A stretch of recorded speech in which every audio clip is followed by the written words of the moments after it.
the magic of the Cybernet Space Cube, the computer-enhanced podcast of the future. Transformers Slag Podcast. What's up, everybody? How we all doing this Saturday night? It's the Transformers Slag Podcast, our live stream main event. I'm your host, Proto Man. I'm the face that runs this place. I'm the voice you hear Monday to Friday. And it is Saturday, and it is quite a stacked weekend of stuff going on. We have Tokyo Toy Show that's happening this weekend. We have PAX West, the Penny Arcade Expo, big video game show happening in the West Coast right now. A lot of stuff going on. We got some reveals to talk about, some new information that's just been popping off over the past couple of hours or so. So quite a few things we have to talk about today. But who's in the chat first? Let's take a look. James, what's up, my man? Will Murphy is here. Cringe McCringle. Lost my voice over the week. Been home working on toy review scripts. We'll keep at it, Cringe. And if you lost your voice, maybe you should rest those vocals. I'll tell you one thing. A lot of times when I do conventions, a lot of times I kind of lose my voice a little bit too because you're yelling over the ambient noise. So I don't blame you. I've been there. Been there quite a few times. Who else is here? Rudy Mack, what's up? What's up, Rudy Mack? I have two screens going here. Let me cover the other screen. Rudy Mack is here. What's up? We got Patrick Brown. How you doing? Navio. How you Nativio. Apologize for that. Jellyfish Shockwave. Oh, we're going to talk about that one in a moment. El Kevo, how we doing?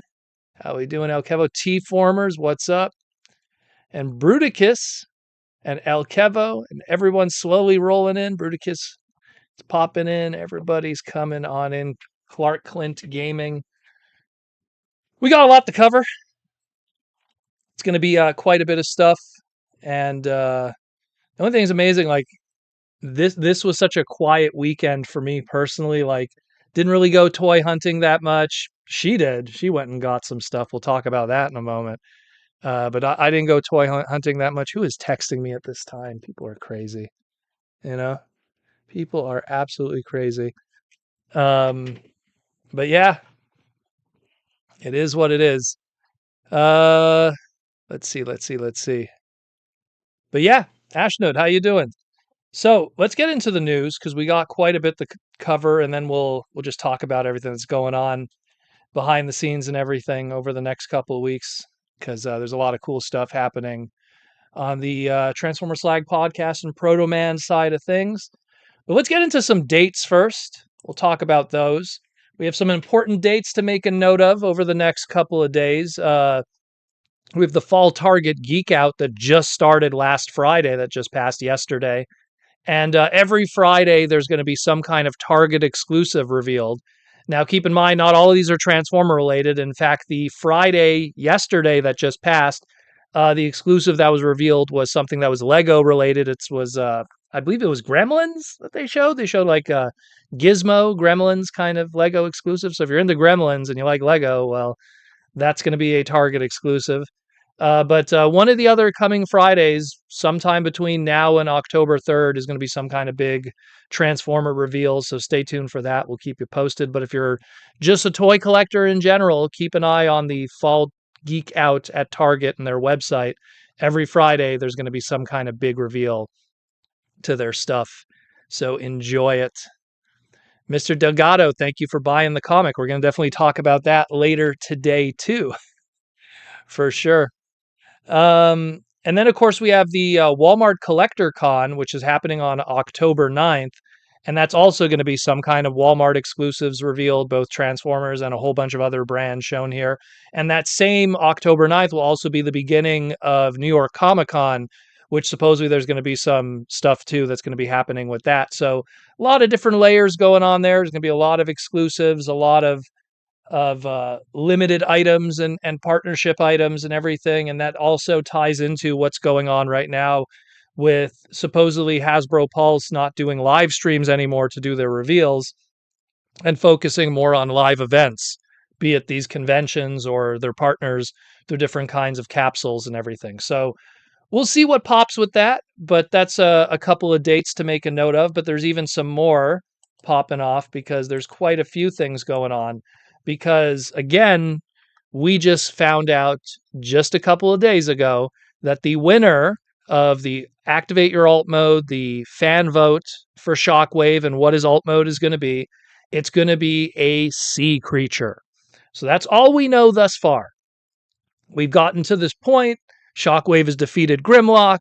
He's gotten past, he got past Starscream. He's, got chosen for the sea category. Now it's going to be a sea creature. And now we're going to have the waiting period of what's going to be happening. Mark and Evan are going to be working on a concept together of something that will be a sea creature Shockwave, and then that will be revealed on Transformer Day, September 17th, for all of us to see some kind of concept. And then after the concept is revealed, they'll probably have some kind of a timeline for when the product itself will be planned together, put and everything, and then revealed. I remember when Aaron Archer all those years ago did Windblade, and that went together pretty quickly. So it's something where I imagine 9 to 12 months if they really hot foot it. I mean, that's how long Windblade took, more or less. So usually a lead time of 2 years for a lot of stuff takes much longer, but with these special event stuff, it's kind of a different animal. So we'll see. We will see. But again, Shockwave, sea creature. That's all we know thus far. I know people have a lot of great ideas. My segment that I talked about this individually in the comments, there was a ton of great ideas.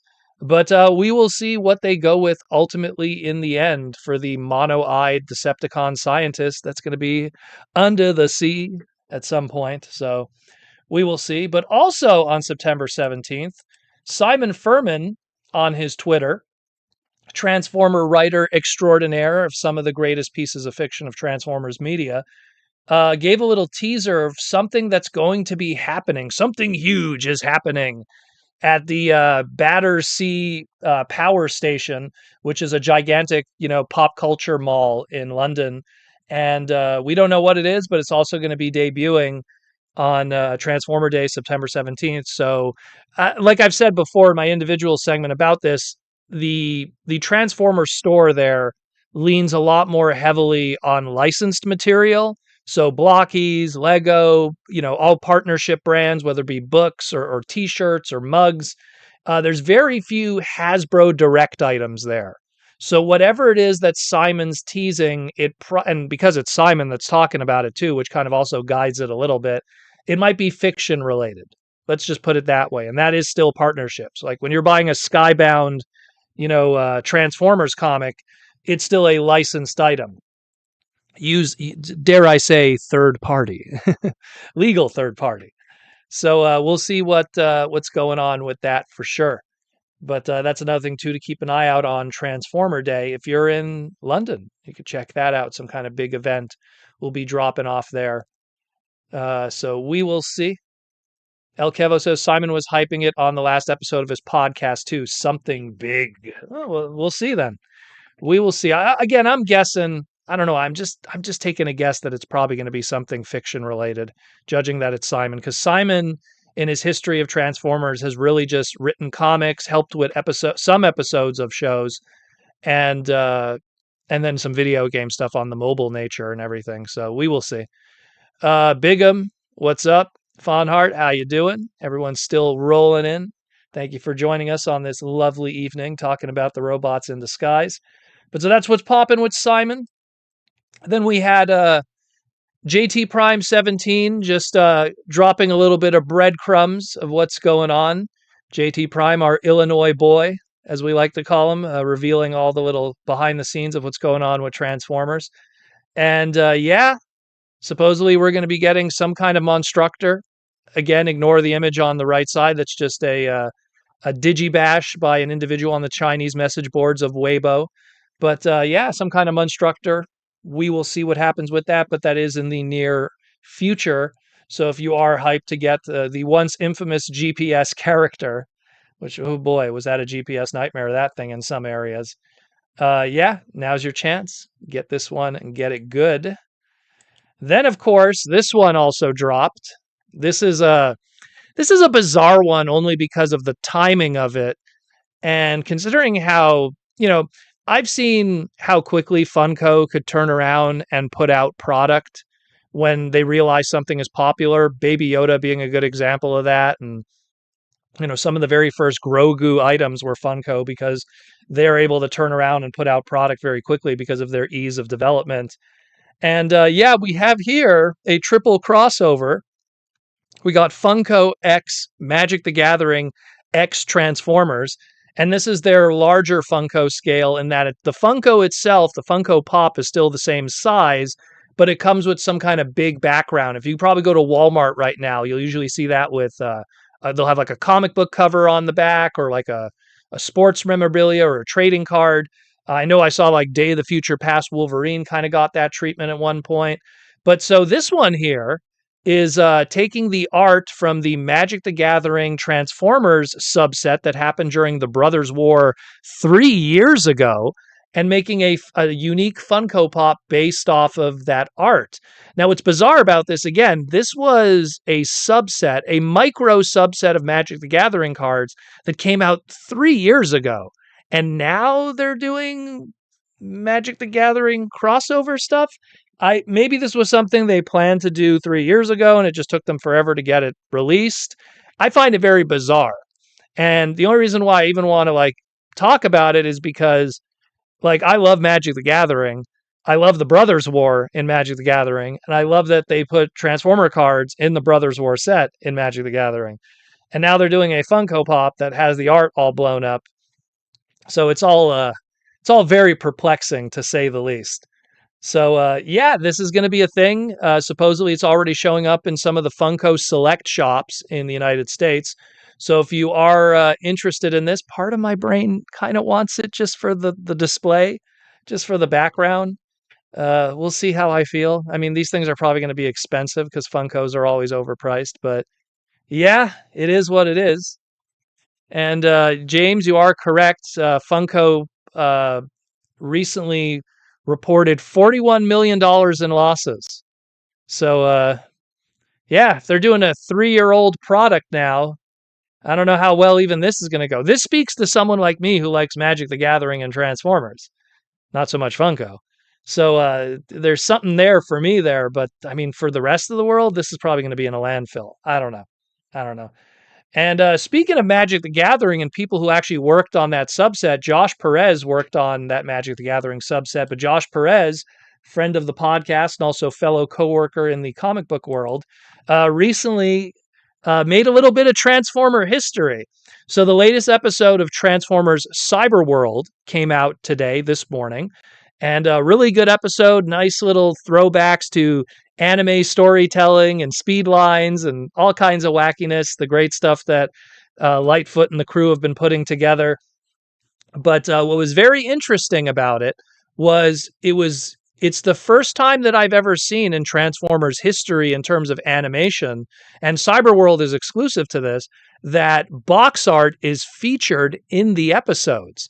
And so Josh Perez has been responsible for the box art of numerous Cyberworld product there on the top left. If you're looking to get Josh to sign something, pick up most of the Cyberworld stuff, the Mega Bull Megatron. There's a few others. I think I'm going to ask Josh to kind of make a master list for people. And yeah, so he did the box art for that stuff. And the box art was featured in the show. So nice little nod to him to kind of get a feature there in a Transformer episode, which really has never been done before. Beast Wars box art was never featured in Beast Wars. G1 box art never featured in G1. I could go on and on.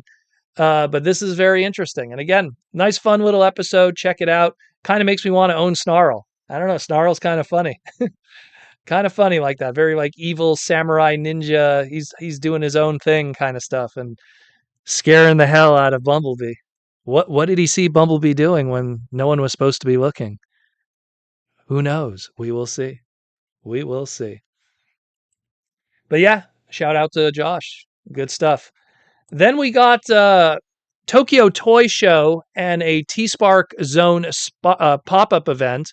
So first we'll start with the T-Spark stuff. So we had a whole bunch of T-Spark reveals, and more specifically T-Spark Zone reveals. T-Spark Zone are pop-up stores that are usually featured in Akihabara, Japan. And their next pop-up, which will be, of course, the 5th of September, so very, very soon, A whole bunch of exclusives will be there, including the what was supposed to be the Nemesis Prime with Star Saber blades and all the other stuff that we've gotten through various sources.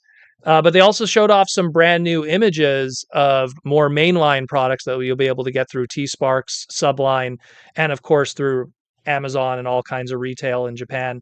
The big one being, of course, on the top right there, the dramatic capture set with the Insecticons and Skywarp. And here's a nice shot that shows how the Insecticons are going to look in that set, and then how the Insecticons look currently through our Western Legacy releases on the bottom there. So the big takeaway from all of them, and I talked about in my individual segment, is the purple is much more muted on this one. That's much more screen accurate.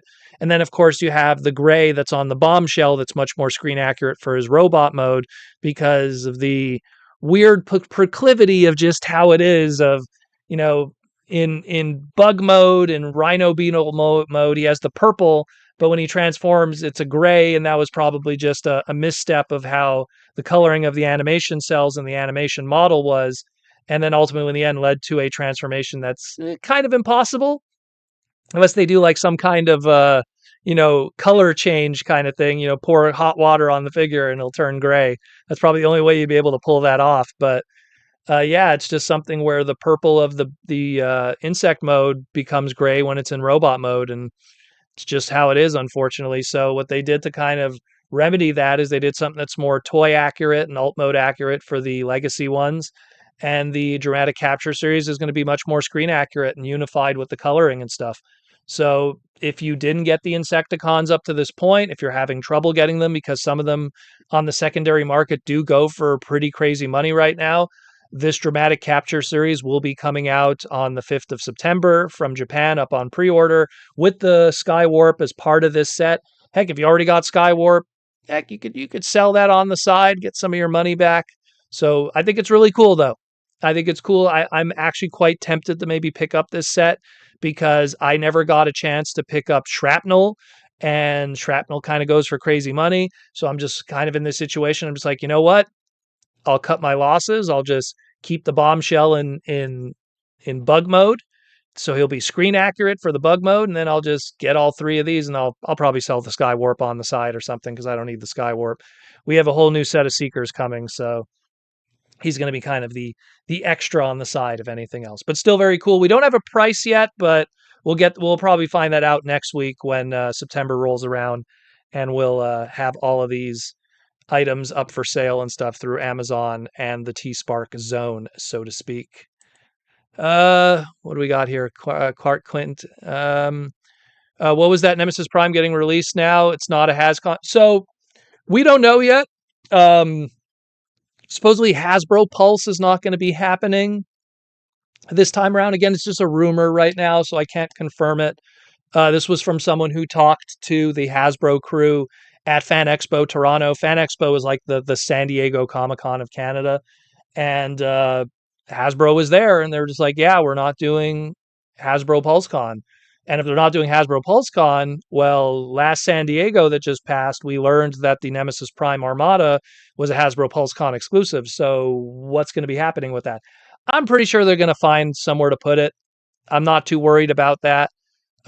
Historically, Hasbro PulseCons have not had an issue when it comes to purchasing and everything. So we'll see, but that's what we have thus far. And so as it stands for Japan, like they're going to be getting it through their T-Spark zone. So if somehow it's still difficult to get it in the Western side of things, Japan got you covered on the other side of things.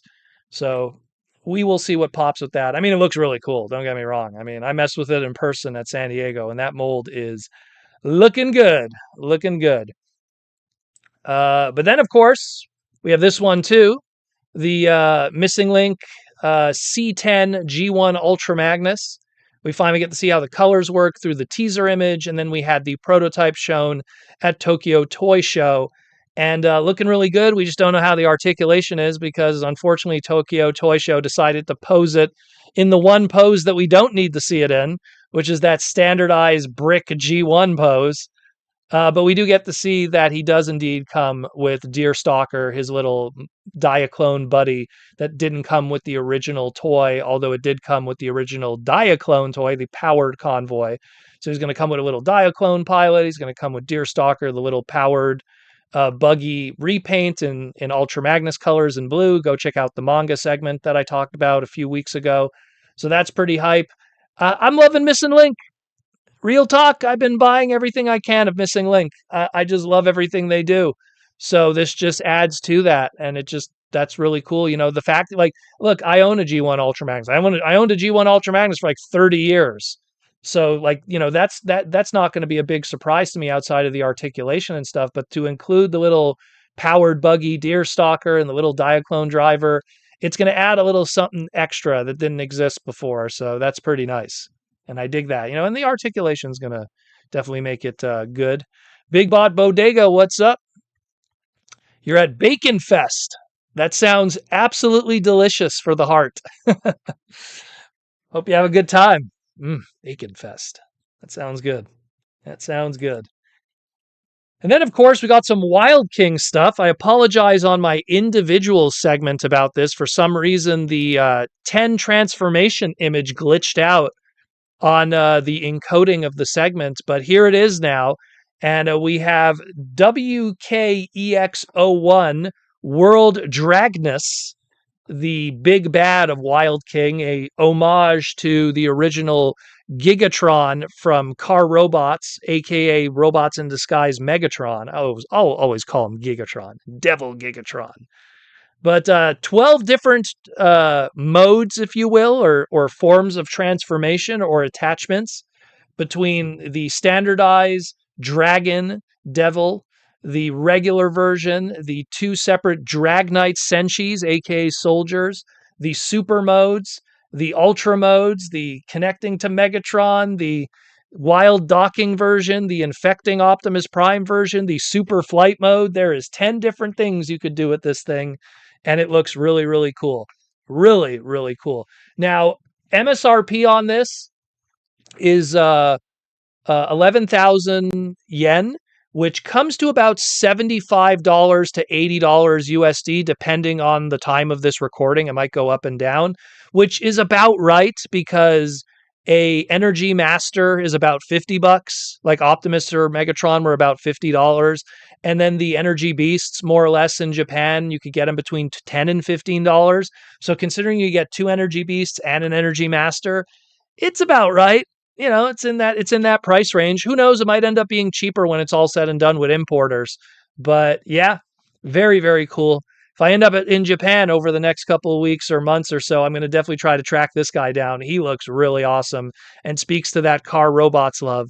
So looking really good. Young, what's up? Speaking of going to Japan, what's up, Young? But yeah, so we'll see what pops off with that one, but very cool. I dig it. And that one has a release date for September. I believe we have September 9th on this one. And considering that this guy, no, excuse me. Yeah, it's September 9th. And considering that this guy has already debuted in the show just in a more cameo kind of nature, and the next episode of Transformers Wild King will be September 21st, I believe. We're going to probably be seeing a lot more of him come next episode in September. So that's pretty hype. I dig him a lot. Looks really, really good. Really, really good. I've been loving everything Wild King has been doing. Like my biggest regret, I keep pulling this up, was like when I went to Japan, Energy Beasts were 710 yen. 700, is it 710? 770, excuse me. 770 yen.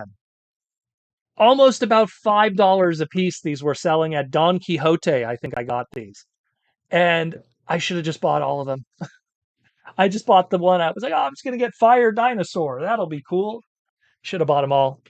I'm coming for you, Don Quixote. I'm going to come to get the rest when the time comes. But yeah, check them out, yo. Very, very cool. Very, very cool. Dig it a lot. And then the last one we're going to talk about today, this was recent news that just dropped today from Flame Toys. If you are an animated fan, rest in peace, Derek Wyatt. If you saw this, you would have loved it. You would have loved it, Derek. We got Flame Toys Fur Eye model, animated Optimus Prime. Look at this. Look at this. I know we just got recently a great animated Optimus Prime from Hasbro, but my goodness, if you want something that just channels, oozes the Derek Wyatt aesthetic, oh, look at that. Look at that. Now, I want to make some observations here. Number one, does have the battle mask, does have the axe. It has some peg holes that are clearly on the wrist, so he's probably going to have some kind of his fire retardant foam kind of blasters for his wrists are probably going to be there too. Man, this looks insane. Insane. I didn't know that I wanted animated model kits. Now I only want animated model kits. I want Flame Toys to just shut down everything they're doing right now and just give me animated stuff.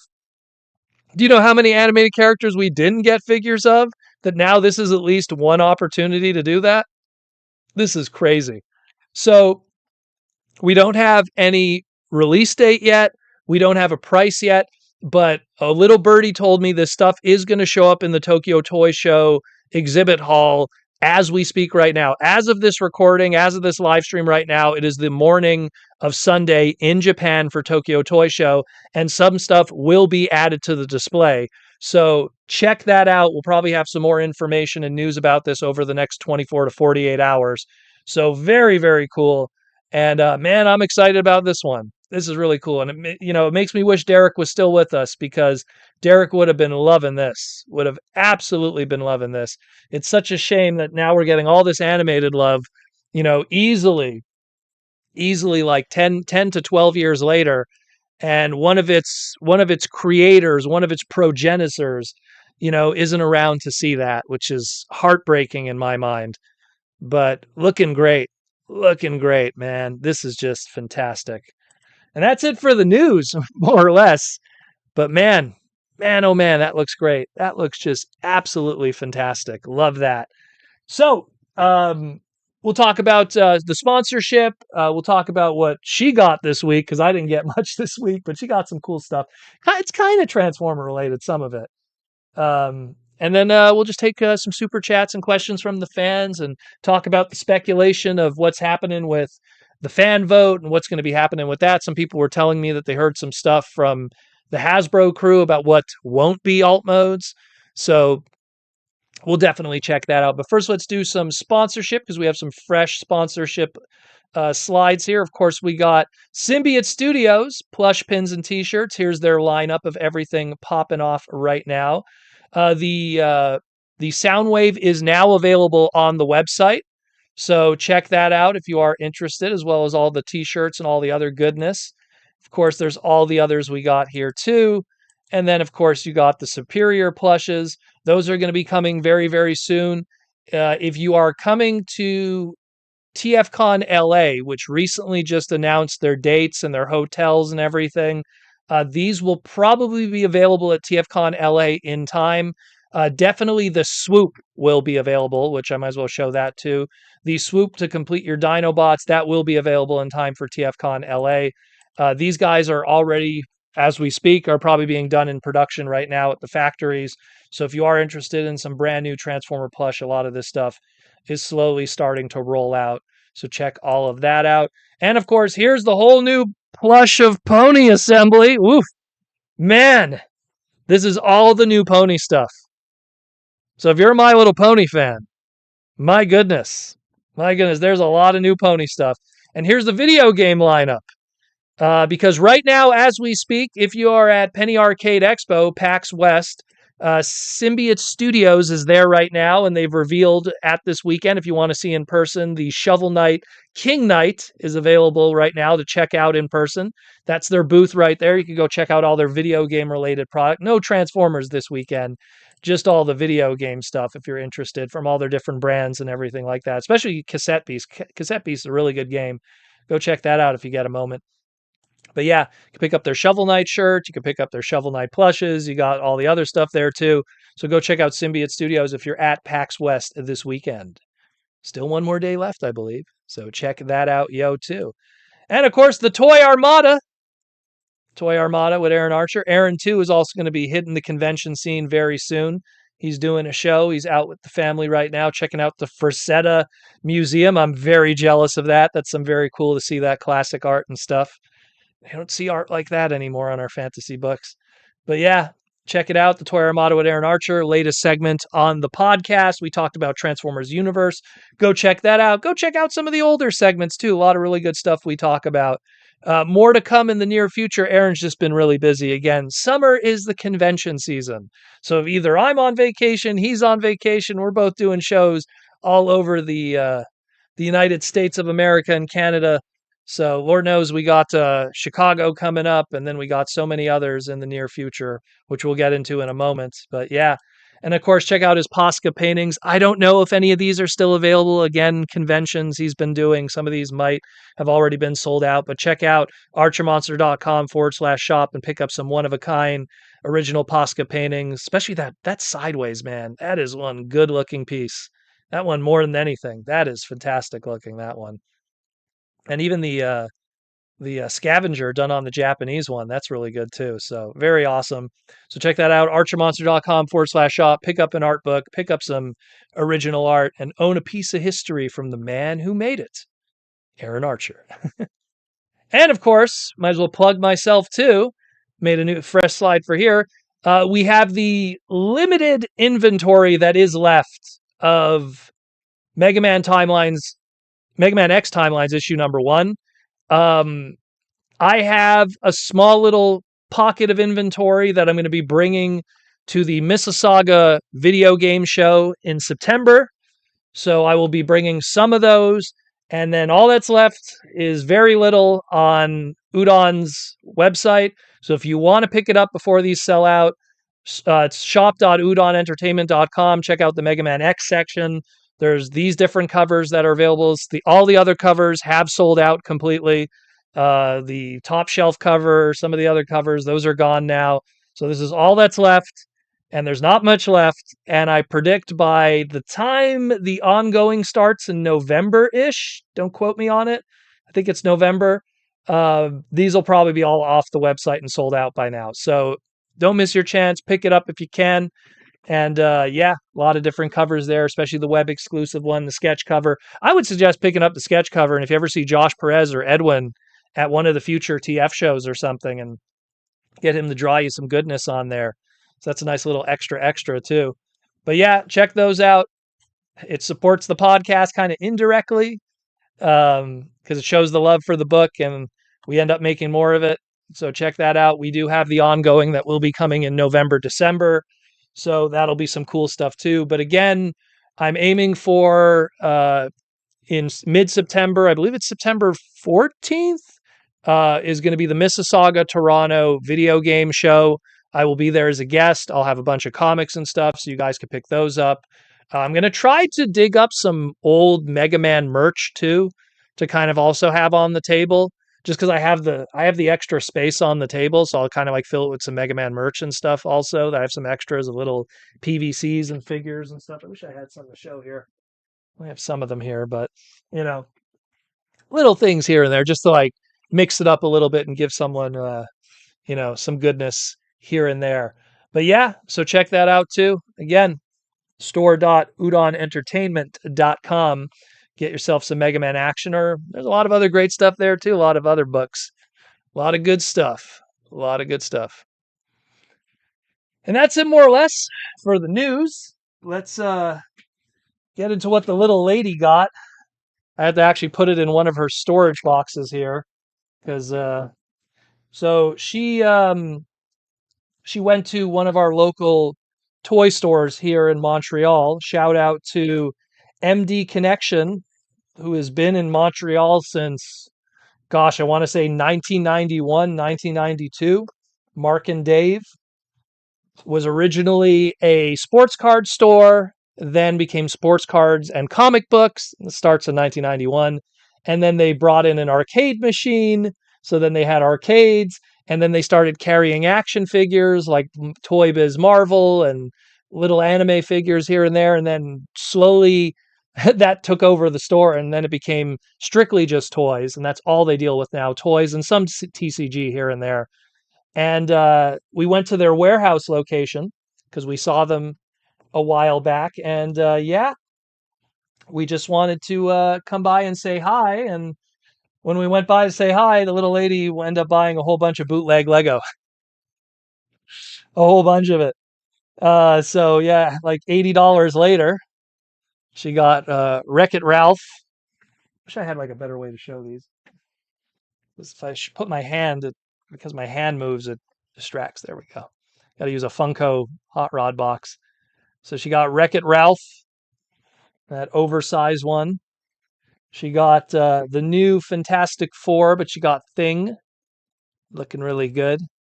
She always likes those oversized ones. She thinks they're cool. She got the new Superman with Crypto. That's the new Superman design. One's interesting. You know what's funny about this one? So the Crypto has a cloth cape, but the Superman has a plastic cape. That's interesting. That she got a Colossus. Oh, there goes Colossus. Colossus like rain. There's Colossus. That one's a little larger. Let me show that one next to Superman. Colossus is almost like a what was the Lego back in the day that was larger? The Duplos. Kind of reminds me of that as a kid. I had Duplos as a kid. And then you got a Stan Lee. I think this is the one from Guardians of the Galaxy. Space Stan, if you want to call it that. And then she got a Christmas edition Darth Vader. She loves Darth Vader. I don't know what's her with Darth Vader. She absolutely loves Vader stuff. So she got that one. And then she got two different Galactuses because one of them she's like, oh, this one's nicer, but this one comes with a mini Silver Surfer. So she got both of them, of course. So yeah, got two Galactuses there. Which is pretty cool. I like Galactus. Some Jack Kirby love. She got a Colonel Sanders because if you're Asian, you love fried chicken. I'll tell you that right now. What is with Asians and loving fried chicken? I don't know. Especially Korean dramas. They're always talking about fried chicken. And then I figured I would pick myself up some because there were some bootlegs that spoke to me. So first she got all of those, and then I was like, hey, this Mega Man Star Force bootleg looks pretty cool. So that's really awesome. Nice little bootleg of Mega Man Star Force. It was the only Mega Man one they had. So that was pretty awesome. And then this one's cool. This is going in my Creo display. It's a bootleg Lego Optimus. Look at that. Which is a shame because that's a piece of armor on the top there. And if you take it off, there's nothing sculpted under it. It'd be cool if they would have put a matrix. And here, for people that are wondering, if you take the helmet off, that's what he looks like without the helmet. Not too exciting, unfortunately. I think the Creos actually did a better job, in my opinion, than even Lego, but still very cool. I don't know. I dig it. It's nice. It's nice. It is what it is. You know. But all these little knockoffs, she loves she loves real Lego, but she also loves the knockoffs because she'll always buy knockoffs of stuff that she feels she has like the same mentality that I do, where it's like if they're not going to do it, she'll buy it. Like she bought this, what was it she bought? I think she bought like one that was like a Predator from the Predator movies, and like the sculpting on it was crazy. And she's like, oh, they'll never do Predator. And I think she's right on that because I'm not big on Lego, but I could tell that they're not big on like horror movies and stuff like that. Uh, but yeah, it is what it is. That Crypto has the same body as Scooby Doo. Yeah, maybe it is Scooby Doo. I don't know. I don't know. I don't know my Lego. So a Lego expert will be able to tell me on those ones. But yeah, are people importing TFs from overseas to America? Supposedly, Victory Slaw, I read somewhere that Japan is going to be restricting importing to America if it's over $100 because of duty issues. So, and this is like specific retailers and stuff. I don't know if that applies to Amazon Japan. I just know that places like Hobby Link Japan, AmiAmi, what was another one? There's another one too that was Japan based that pretty much said that if it's over $100, they can't ship out your stuff yet. So we're going to have to kind of wait for the time being. David Cabal with the $2 super chat. Proto, what is your favorite 70s tokusatsu? Well, do we count Ultraman in that? Because if we're talking tokusatsu as a whole, then there's going to be Ultraman stuff that's going to take precedent.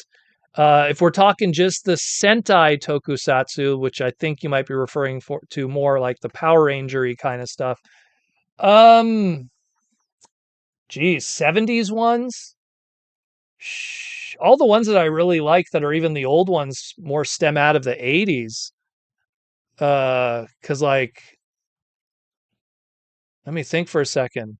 Flashman, was that the 80s? I think Flashman was also the 80s. That's got to be like 81. Did I hear you, Butters? Butters, where you at? Crazy cat. Um, other than Ultraman and Kamen Rider. Okay, yeah, because like Ultraman, I could list a bunch for sure. Like there's a ton of great 70s Ultraman stuff. Um, but definitely like I don't know. List which were the ones that were in the 70s. Because I think a lot of like Turbo Ranger, that's got to be 80s too. Not Power Rangers Turbo, Turbo Ranger, which is not Car Ranger, which is what Power Rangers Turbo was based on. That's not confusing at all. But I think Turbo Ranger was also the 80s, if I remember correctly, and that was another good one.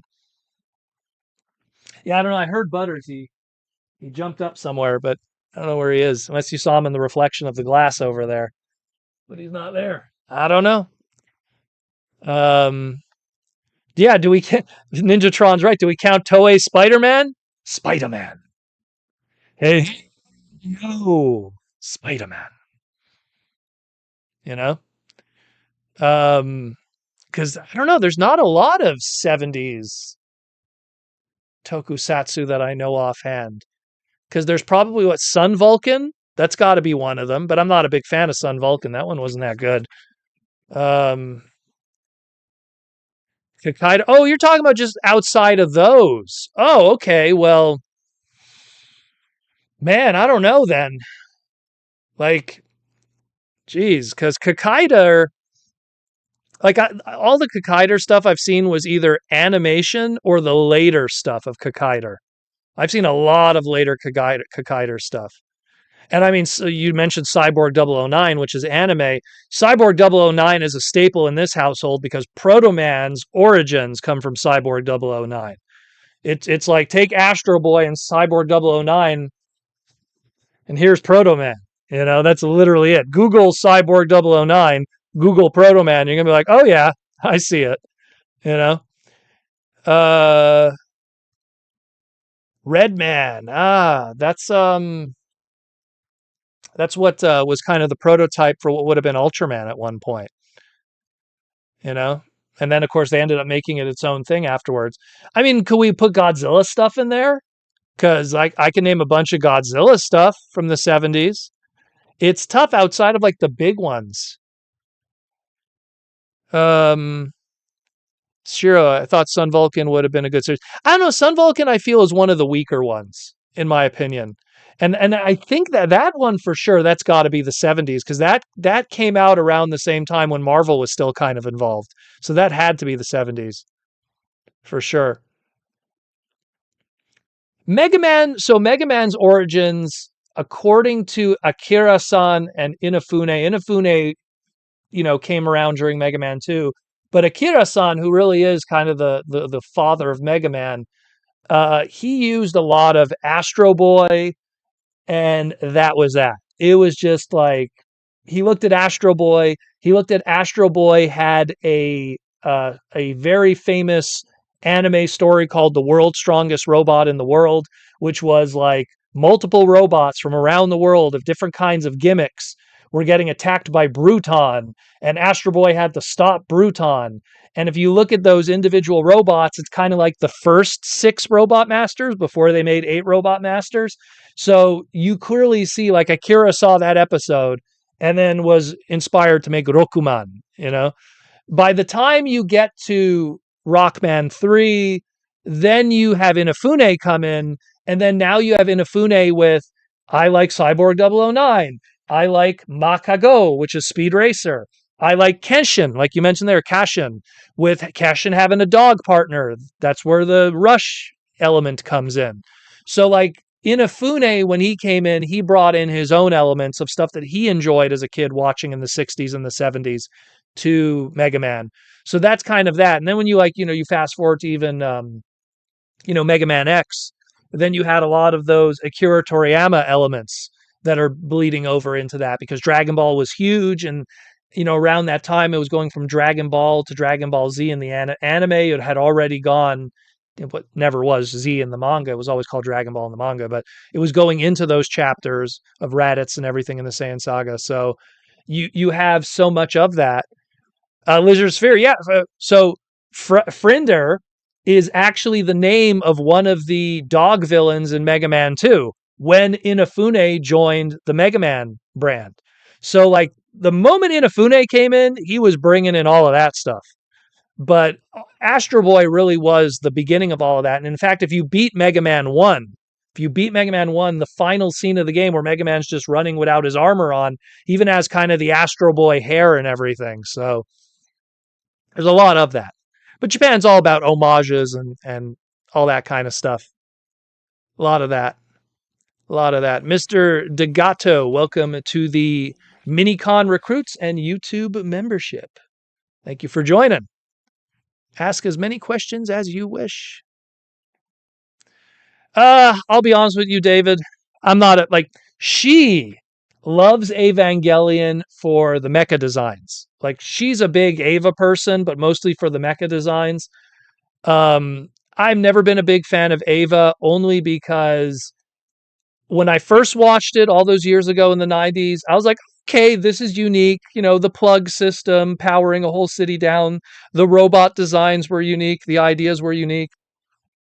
But as I continued to watch the show, it was very clear that Tomino, not Tomino, bite my tongue, Tomino is Gundam.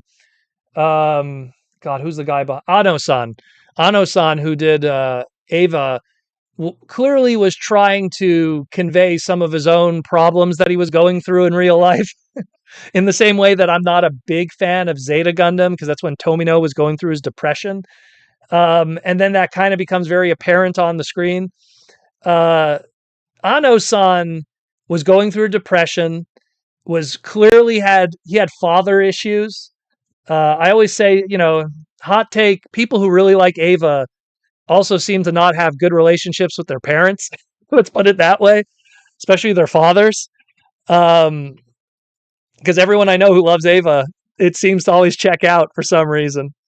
But it's just one of these things where, and then when you look at, end of Ava, retconning that ending, a lot of weird stuff. Man, you're going to watch End of Ava, and then it's just going to ruin everything you feel about Evangelion, I'll be honest with you. Great designs. Robot designs are really unique. The model kits are cool. Its legacy, unfortunately, today is all anime girly figures. That's all it is now.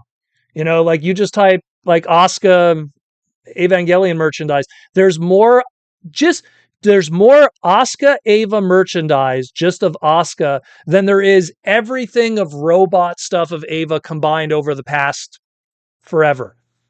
Take every Unit 1, every Angel, every Unit 2, every Ava prototype.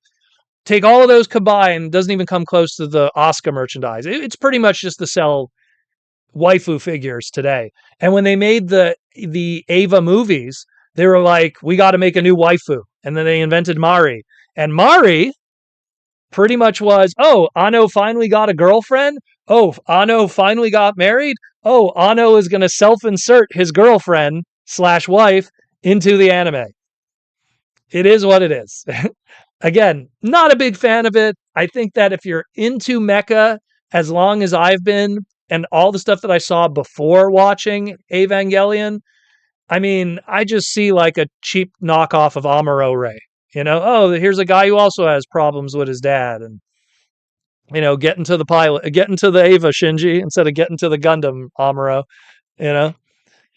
It is what it is. It is what it is.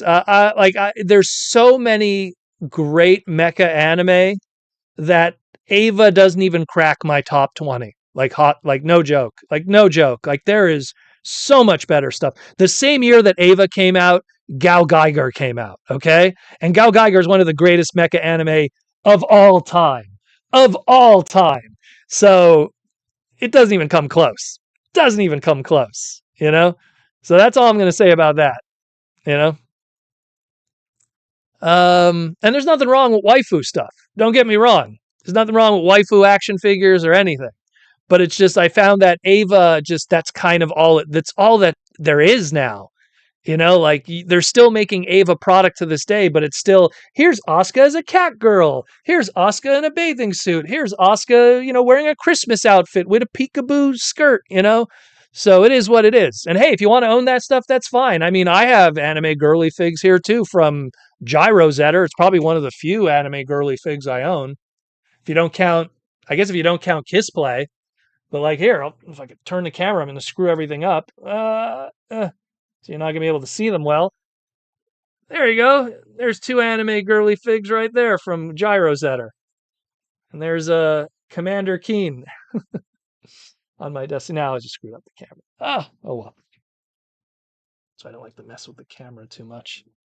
But yeah, I think that's all I got, really. I guess if I count my Misha doll from Wonder Festival from Transformers Super Link, that's more of a doll, I guess. Whatever. Yeah, man, King of Braves, Gal Geiger, King of Braves. I love Kiss Play. Real talk, mostly because of what it brought to Transformers lore. Kiss Play, Yuki Ashima, number one, completely solidified the G1 continuity, made sense of it, filled in the gaps, hired Sakamoto-san to be one of his assistants, which then led to Sakamoto-san getting official gigs.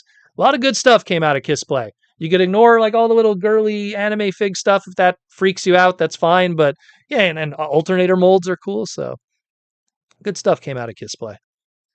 You could be one of those weirdos that's like, oh, it's the worst thing ever of Transformers. I don't know. There's some other stuff that Transformers did that's pretty crap too. So Kiss Play is low on the list for me as one of those.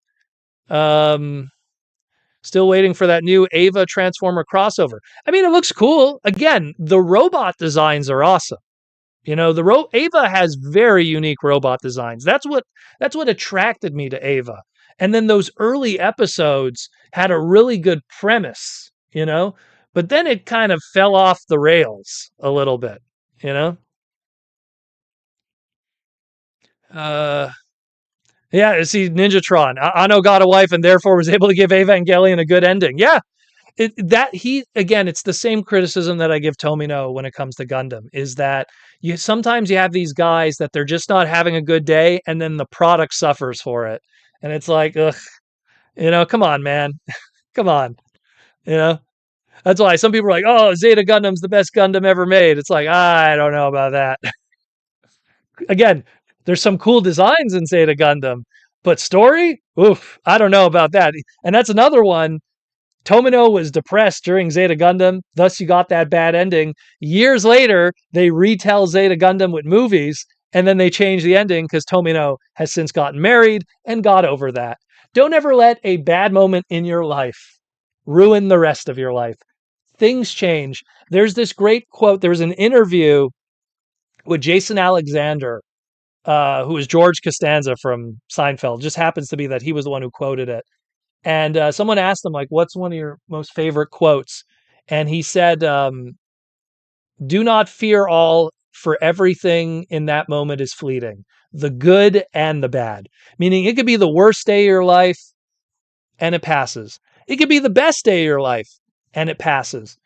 Just enjoy the moments for what you got. And he's so right, though. You could have a very crappy moment in your life. Oh, it's the worst. My girlfriend broke up with me. I failed this test. I got fired from work. Whatever it is, you'll look back in it like it was nothing. Oh, both cats are coming in now. What if I could get Tiny on camera? Tiny, Tiny, you want to be on camera? See if we could get her. Hold on. You're on camera. Tiny. What's up, Tiny? There she is. She had a shave recently. Hey, look over here. You rarely get to see her. And now I'm going to screw up the camera. She always hides in the shadows, so to speak. What's up, Tiny? But yeah, so it's something where like to me, just never stress about that kind of stuff. Never stress about that kind of stuff. Yeah. You know what's funny? Like we have like a legacy of cats. So like the very first cat I had, like I'm an old man, so 1983. Very first cat I ever had was named Minnie. And then we had another cat named Minus. You guys got to see Minus before she passed away. She was like 18, 19 years old when she passed away.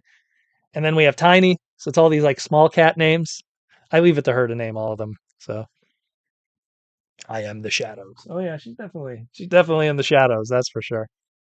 What's up, Aaron? Having a good day at the Frazetta Museum, you bum. Wish I was there. I was jealous. Was there like any like was there like a gift shop or something where you could get prints? Yo man, that like Aaron on his Instagram and Facebook, man, he posted that stuff. That was cool stuff, man. Uh yeah, I think it's the most you ever. I move the camera. The problem, what the problem is with my camera? Like that, I don't want to move it too much because like it'll screw up the angles and everything. And I used to move it around in the past, and then like let's just say my camera died on me. These things are expensive. I think my camera died on me from bringing it to conventions or something. Uh, but yeah, yeah. But either way, like you know, to me, if you're gonna watch mecha stuff, I have a lot more recommendations than Evangelion. I would suggest Gal Geiger. I would suggest going back and watching some of the original Super Robot stuff. More specifically, how could you not start with the beginning of Mazinger Z? But then, if you want to watch specific ones that I like personally, I like Daimos. I like Steel Jeeg. The remake of Steel Jeeg, Shin Steel Jeeg, is fantastic. Like you want to see like Wheeljack's grandpa, watch Steel Jeeg. um, you have Goldenar, you got excuse me, Godnar. You got I'm trying to think of more modern ones because some of the vintage ones might be visually sensitive for certain people, but because it's too old for them. But you could watch Godnar, you could watch um what's another really good one I could suggest that would be more modern. Obviously Shin Getter is incredible. The new Shin Getter, all the Getter stuff is really good. If you want to watch more modern Mazinger Z stuff, Mazen Kaiser is really good. You don't really need to know too much going into that one. It's kind of a sequel series, but it's really good. Very, very well done.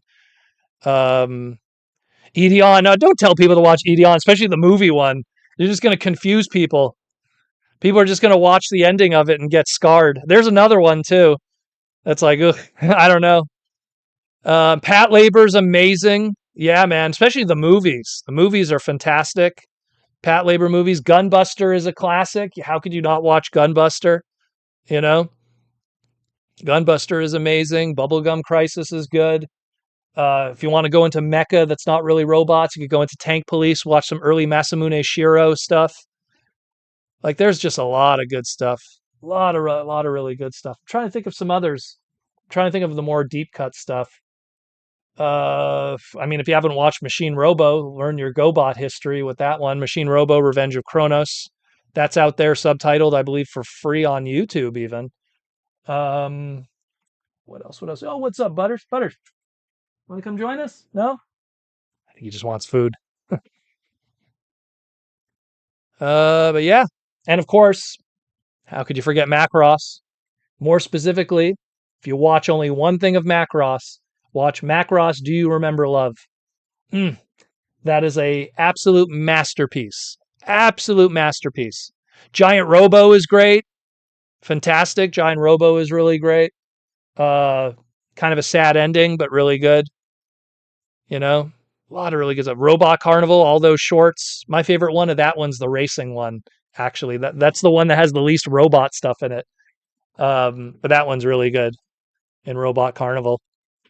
That's a classic, man. If you're like an old VHS anime renter, Robot Carnival is like a staple back in the day. What's another good one? What's another really good one? I'm trying to think of like weird ones that were really good. I don't remember. So many. Manning Fresh with the $10 gold super chat. Thank you, Manning, for the super chat. Do you know what the difference will be with the dramatic capture Insecticons in the 86 pack that's due to come out next year? I'm debating should I wait for the 86 one? Well, here's the thing, right? So if they do an 86 pack, the question is are they going to? Now you have to understand something. The 86 pack is going to be a Hasbro product, a Western released Hasbro product. So that means that it's going to be also unfortunately limited by what the budget is going to be for retail paint decos. So let's go back here a moment because I have a slide for you if you weren't here before, but this will definitely help with the visuals of it. So it's one of these things where you have to ask yourself, are you willing to roll the dice on Hasbro having the same paint deco rollout that this has? This one has a lot of paint on it. There's a lot of paint going on with this one. Like a lot of the other dramatic capture series stuff, they put a lot of budget of the paint. Now, keep in mind, you're also going to be paying probably more than what would be Western retail MSRP. So you're kind of in one of these situations where you're balancing that. I'm rolling the dice on getting these Insecticons from the Dramatic Capture series and selling the Skywarp that comes with it. And then I'll recoup some of that money. And no matter what Hasbro puts out, I can't imagine it being any better than what I'm looking at right here, unless it's brand new tooling. That's the only other thing I can imagine. What is Tiny doing? Tiny, what are you doing? One moment, guys. Tiny, what are you doing? What are you doing, silly cat? Guys are nuts. They're running around like nutcases. They're getting this case of the zoomies. But yeah, you know, it's just one of those things that I would either buy the dramatic capture one and sell the Skywarp to really even out that cost. Because no matter what Hasbro's going to do, I don't think it's going to really affect it too much, unfortunately. So I hope that kind of answers that a little bit. Because, I mean, I don't want to rag on it, but when it comes to paint deco budget, Hasbro does have its limitations. When you get into the larger price point stuff, then it kind of opens up how much they have in the budget. But when you're talking like 3 deluxes, there's only so much they could put in there. Like I wish I had an example nearby that's more modern, but this is unfortunately this is a Walmart exclusive, so there is kind of only so much that could be pulled from this one. But if you look at the front end of it here, at least, let me just try to. So the head for Sea Spray is painted. You have the little doors, and by the head I mean the whole head of Sea Spray is painted. That's entire paint deco for the yellow of the front of the face. Then of course you have the front of the chest there, the two black windows, the two little deco pieces there, and then you have the windows there. That's it for paint deco. Everything else is molded in plastic. They're very, very conservative when it comes to paint deco because it does get expensive. If you can mold it in plastic in that color, it saves them a lot of money. So it's one of these things that I don't see them doing a crazy paint deco like Dramatic Capture series for retail. I just don't. I really don't. And if they did, man, what are they going to ask in the Western retail for that kind of manufacturing and budget? So it's a tough one. It's a tough one. I look at you could barely see them back here, but this was the Telemocha series back in the day of Beast Wars, and man, they would just put paint. They would put paint on those things. Telemocha Tigatron. Look up that one. Telemocha Tigatron probably has more paint on him than like 10 deluxe figures in Western retail. Like the amount of paint they put on that Tigatron is insane. And the Dinobot too. It's a tough one. Tom Laney, shocked we have never gotten repaints of them. Which ones are we talking about? Which ones are we talking about? Are we talking about the Insecticons? Tom, what are you referring to? Tomar the Eighth Man. Eighth Man After Midnight. That's another modern mecha kind of thing, kind of the inspiration for RoboCop in a lot of ways. James, maybe the 86 Insecticons will have a damaged version. Yeah, that's a possibility. You have to keep in mind, like Bombshell was barely in the background, then he became one of the Seekers and or Scourge. Let that debate go on. So he's just kind of there. And then you have the other two that get run over by Hot Rod and Cup. So if they want to lean into that and go into battle damage, sure. Or they could do another Target 2-pack, Death of Insecticons, but it's just them battle damaged, to join the others. But yeah, it's kind of how it is. What date does Wild King Dragon come out? If you're referring to World Dragoness, let me get that slide for you, brother. World Dragoness. I believe they are aiming for September 14th, I think it was. Someone correct me on that. Or was it October? Something like that. I know that it's either a week before the next episode or a week after the next episode. Something like that. I know that they're trying to keep it close to the episode release because clearly Dragoness is going to be a big part of it. Love that figure. My goodness. My goodness. I hope he comes out or actually later because if I'm going to Japan in November-ish, that's definitely going to be one of my top tier items I'm going to be looking for to put in my box, in my mailing box for sure. Yeah, yeah. Yeah, you're going to ask your buddy in Japan to pick it up. It's looking great. It's looking great. Like if you could pick up any of these, you know, there's very few Transformer toys that I open up and they stick around near the desk region for a long period of time. Like sometimes I'll pick up figures, I'll open them up once or twice and be like, this is good. And then it goes into display.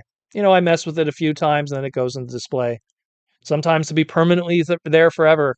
I hate to say it, I'm guilty of a lot of figures here that probably got messed with once and then just sat in the display until the end of time.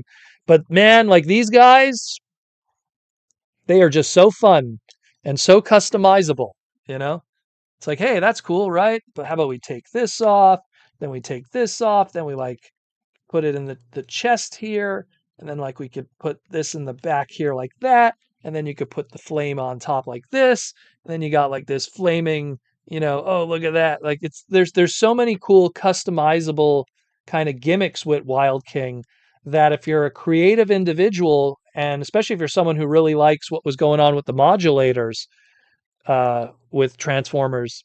What a solid line. What a solid line. And so many of them are fun. And they all have this universal system, all these different color waves of colors and creatures and beasts and animals and weapons. What a fun line. And my only regret is just not picking up more of it. That's what kills me. I should have picked up more.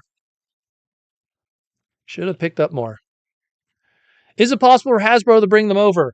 Yes and no. I mean, they could bring them over, but the problem is that the plastic quality on these are you know, way more outside of what they're normally putting out. I mean, the sad truth of it is, let me grab Mister over here. These two items are very similar in size. This is a Cyber World item, and this is a Wild King item. And they both have very similar kind of play pattern gimmicks. But a Cyber World item is like $10 in America, and it's like pretty bare bones. And something like this, no joke, because of the amount of pieces and parts and deco and everything, this would have to be like $30. And I don't know if Hasbro could get away asking for $30. Now, granted, in Japan, this is a $10 to $15 item, but I'm just saying, like, how this would be released here, I don't know. I don't think they'd be able to get away with it. The way modern, like, I look at what a core class is today and how much they're asking for that. And this is way bigger than a core class. Do I have a core nearby? I have one core class near me. One second, I have to transform it.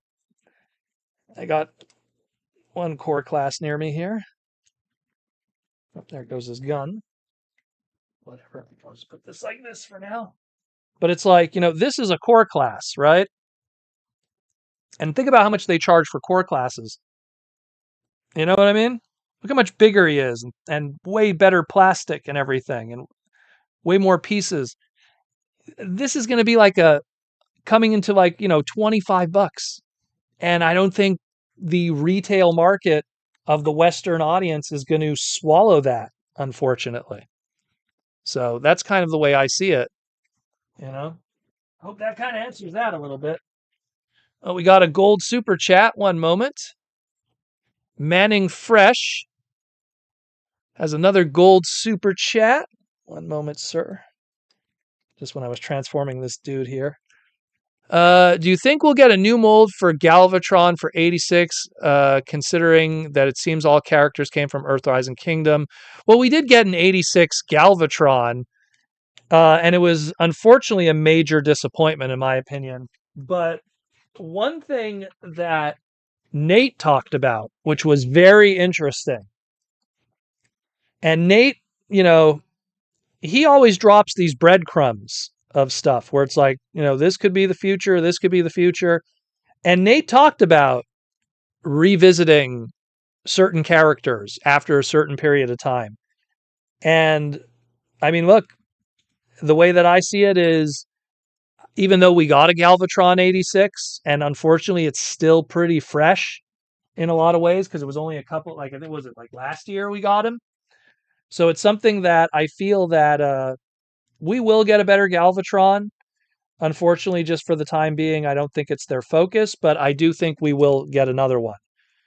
Um, I mean, I think personally, I think the next time we're going to get a good Galvatron will be a masterpiece. I think that's kind of the next place. I find it quite fascinating how we've gotten so many Rodimuses and Hot Rods through Masterpiece, but yet no evil counterpart for that. So I think that it's about time that we finally get to that in a lot of ways, and we'll get one. The second part of your question, like getting the new molds for Ultra Magnus or a retool Springer. Yeah, well, again, the thing with those ones is the Ultra Magnus that we got was its own unique thing without another Studio Series Ultra Magnus existing. Same thing with Springer. Brand new tooling without an 86 one existing prior. The Ultra Magnus, you had Siege, you had Earthrise. The Springer, you had Siege. Like, the thing with Galvatron that's a unique problem is, unfortunately, because we already have one. And it's not really that good, in my opinion. I am not a fan of that 86 Galvatron because I'm not a big fan of that Kingdom one. That Kingdom one, it's hit or miss. There's stuff that's good about it. There's stuff that's not so good about it from a tooling standpoint. So, because we've seen through, I don't want to say third party and use it as an example, but third party could guide at least the way the twists and the turns work. And when it's a masterpiece third party, I get it. They don't have the budget for that many pieces. But I've seen like third party stuff of Galvatrons that are much more of a legacy leader class level, and they pull it off. So, and they're much more sleeker. So it's something that I'm very curious to see Hasbro take another crack at it in the future. That'll just, and I've said this before, never give them the best product the first time. Because if you give them the best product the first time, there's nothing to buy again ever. If you give them the best, I call it the Apex figure, you give them that Apex figure, you give them the best Galvatron ever made, best paint scheme, best look, everything, you're never going to sell them another G1 Galvatron ever again. There's nothing to look forward to. I'm reminded of when the Titans Return Galvatron came out, the Headmaster one. And people were buying upgrade kits to give them a much more screen accurate head. And people were buying the Japanese version because it had a better hue of the purple. Think about all the sales that were made of these people pursuing to get their best Galvatron figure and all the money that was made because of that. And then the Kingdom one comes out and how all of that gets pushed aside. And I experienced that myself personally because when you run the TFCon charity auction, you always see what people are donating year to year, and it's always character replacement stuff. It's always like, oh, look at this getting donated. What a surprise. Oh, look at that getting donated. What a surprise. I can't remember any on hand, but I definitely remember like a lot of certain Beast Wars figures getting donated is a good example. This year, we had an unusual amount of Beast Wars toys. I'm not talking like the retro reissues. I'm talking like just vintage and vintage of like Silverbolt being a good example, and Scorponok and a lot of others because people got better versions of those characters through different retail, through whether it be Kingdom or whether it be Beast Wars, not Reborn, Beast Wars Returns, the kind of their version of premium finish, and studio series if you want to call it that too. But there's a lot of that. There's a lot of that. We got by the way, thank you for the super chat. Very good question. Very, very good question. They gave us a Shadow Megatron after how many years? Well, I mean, a black repaint Megatron is a given at some point. We've gotten quite a few throughout the years, so you can't always milk the market with that.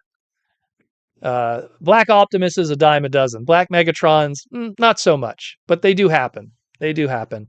Media Max with the YouTube member question: where are you on these new combiners? Any completed? Unfortunately, outside of Menasor, that's about as good as I got right now. I don't even have a complete. Oh, and I guess you could count Dino King. Do you want to count that? That came in a box set. I didn't even complete the Dinobots. Uh, Dinobots had a very weird distribution here in Montreal. Some of them were out, not all the others. So I was one of these guys that were just like, someone's going to make a full set of them and then regret getting them all and then is going to sell it as one set on eBay or something. And I never got around to it, unfortunately.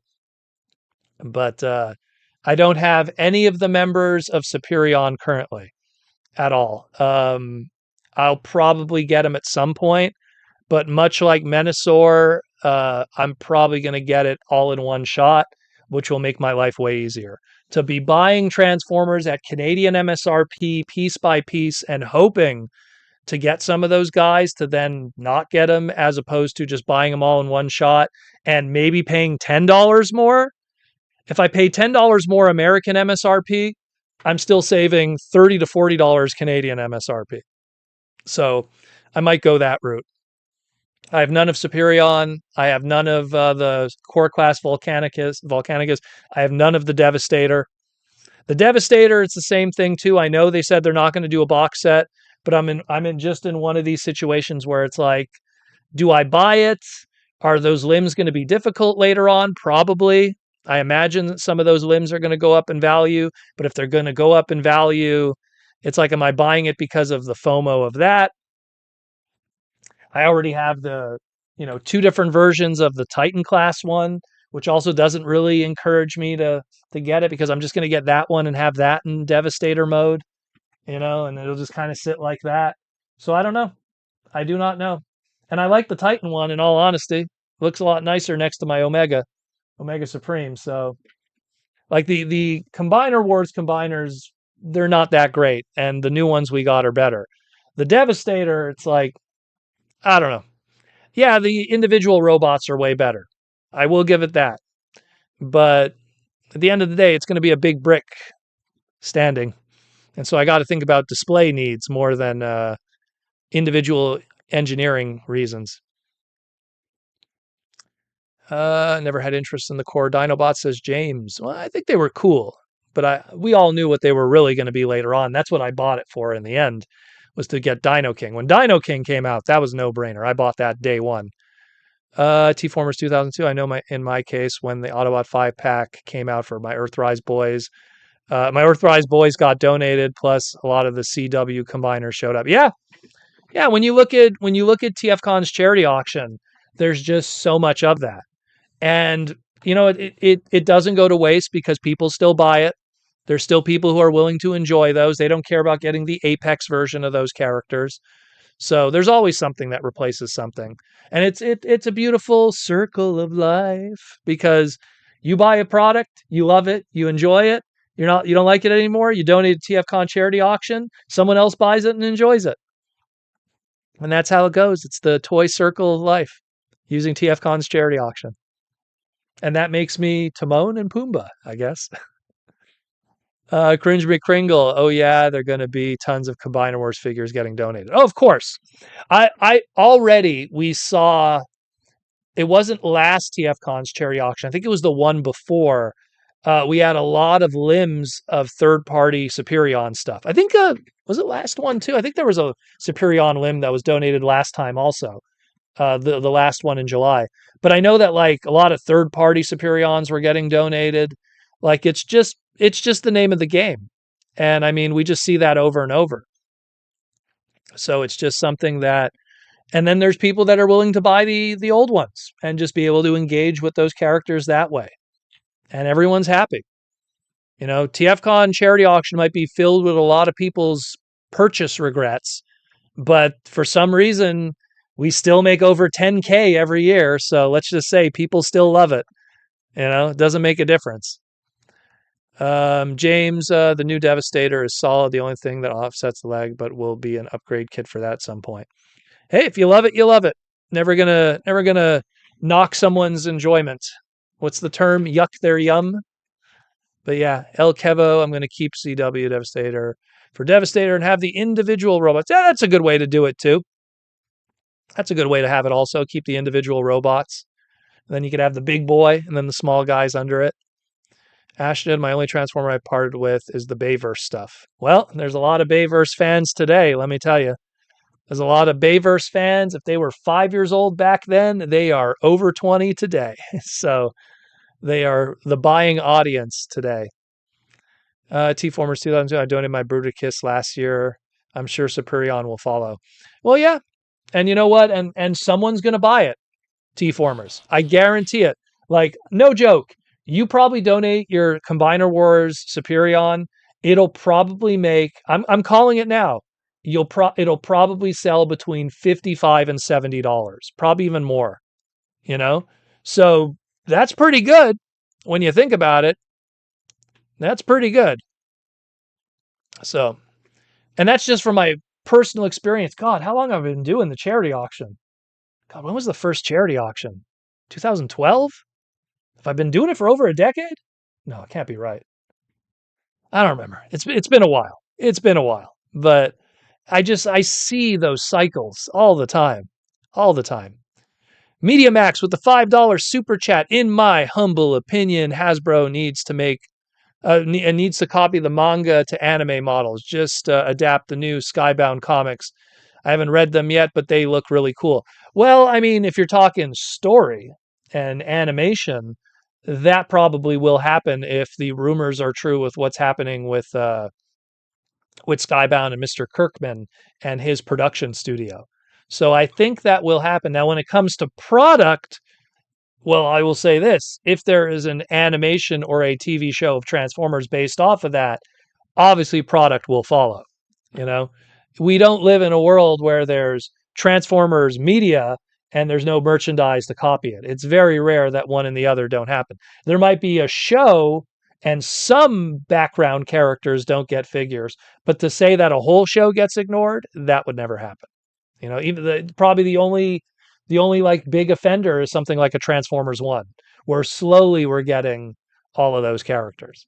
But otherwise, like, I mean, even BotBots, who didn't get a figure? You know, everybody got something and then some. So I hope that answers that. And thank you, Media Max, for the $5 super chat. James, I will be keeping my CW Devi. It was a Christmas present. Oh, that's very cool. That's a big ass Christmas present. Patrick Brown, yeah, it's me. I'm the Bayverse fan. Well, there's a look. You look at the demo. You know, all you have to do is go to TFCon and look who still has a hairline. That's how you know. Oh, those people still have hairlines. Those are probably kids that are in their 20s today or like early 30s. Those are Bayverse kids, you know? That's all you have to do.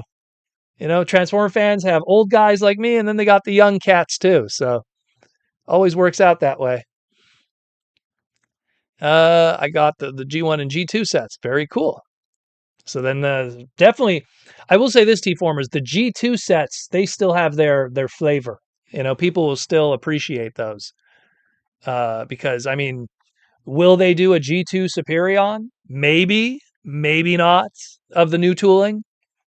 We're slowly seeing a G2 Menasor, but Superion, I don't know.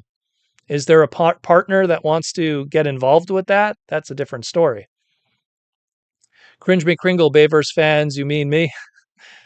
I'm all the fans. Now bringing me Studio Series Gamer Edition Swindle. Hey man, a Gamer Edition Swindle with mono eye would be really cool. I'm surprised they didn't go that route. I guess maybe some of the other Gamer Edition stuff didn't sell as well. That's how it is with Hasbro. Like stuff that sells really well, they'll keep doing it. Stuff that doesn't sell well, you'll see it ends very quickly. Tom Laney, I saw packing for Leader Grimlock, 24 steps to transform. Leader 2 G2 says 22. Anyone knows why? Maybe the 24 original studio series also counts a wheelie with moving arms as the 2. I don't know. And the 22, which also still has wheelie in it, but maybe they forgot to count the wheelie. I don't know. I don't know. T-Formers 2002. Speaking of Kirkman's run, we got some new designs today in the next arc. Yep. We don't want to spoil, but yeah, I know exactly what you're talking about. Very, very good. And the Void Rival books too. A lot more Hot Rod Springer action going on in those ones. So those are good also for a side read for at least my selfishness. um, let's see. What did you say here, Nintron?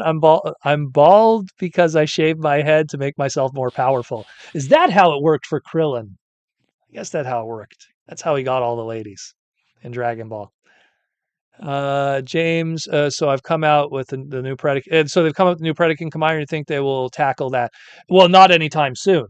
That's the sad thing about that Amadeus, whatever, Adamus Predaking. The sad thing about that exists as a trademark save. And that means that we're not going to see anything for another 4 years. Like some other company wanted to do it and license it through Takara and Hasbro, go right ahead. Assuming that has a Western release in some shape or form through Hasbro Pulse, which they probably will, because they gotta keep all those trademarks. And while a Rampage you could put on a Beast Wars character, a Predaking you could put on a Transformers Prime character, a Dive Bomb you could put on like an Energon, character or something if you want to use it. But then there's like Headstrong. Where do you put that? Like there's certain other ones where it's like if you're not doing a Predacon character, you're pretty limited, unfortunately. Manning Fresh with a $10 super chat with the 40th anniversary of the 86 movie next year. Do you think we will get a version of the movie with deleted scenes added into the movie and animated for us? I wish. Unfortunately, I collect every version of the 86 movie. It's my favorite movie of all time.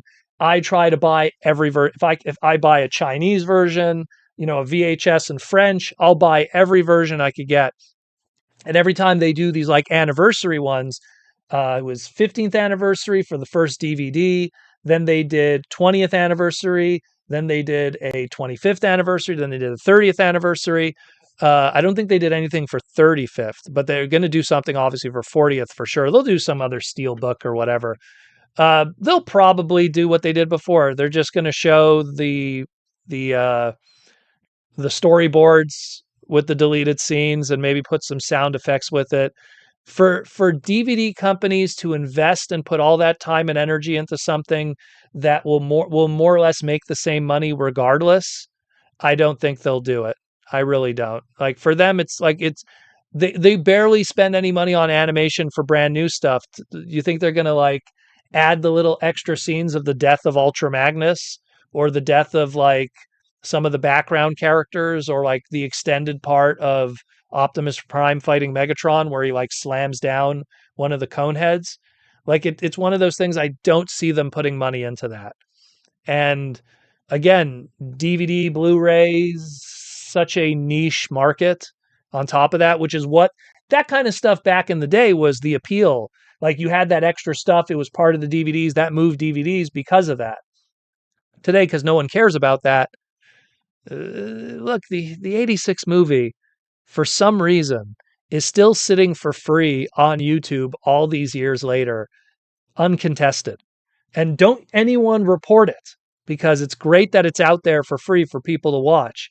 But, it's been how many years has that been on eBay? On eBay.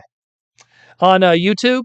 How long has that been? Someone go find that Transformers the movie, the full movie on YouTube. It's been on there for like minimum like 7 years or something, you know? So to put all that time and energy, unfortunately, I don't think they see the value in it. They don't. There's going to be a 40th anniversary toy line. There's going to be 40th anniversary celebration figures. There's going to be merchandise. There's going to be all kinds of stuff. But in terms of animation, I don't know. I don't think they're going to put the energy into that.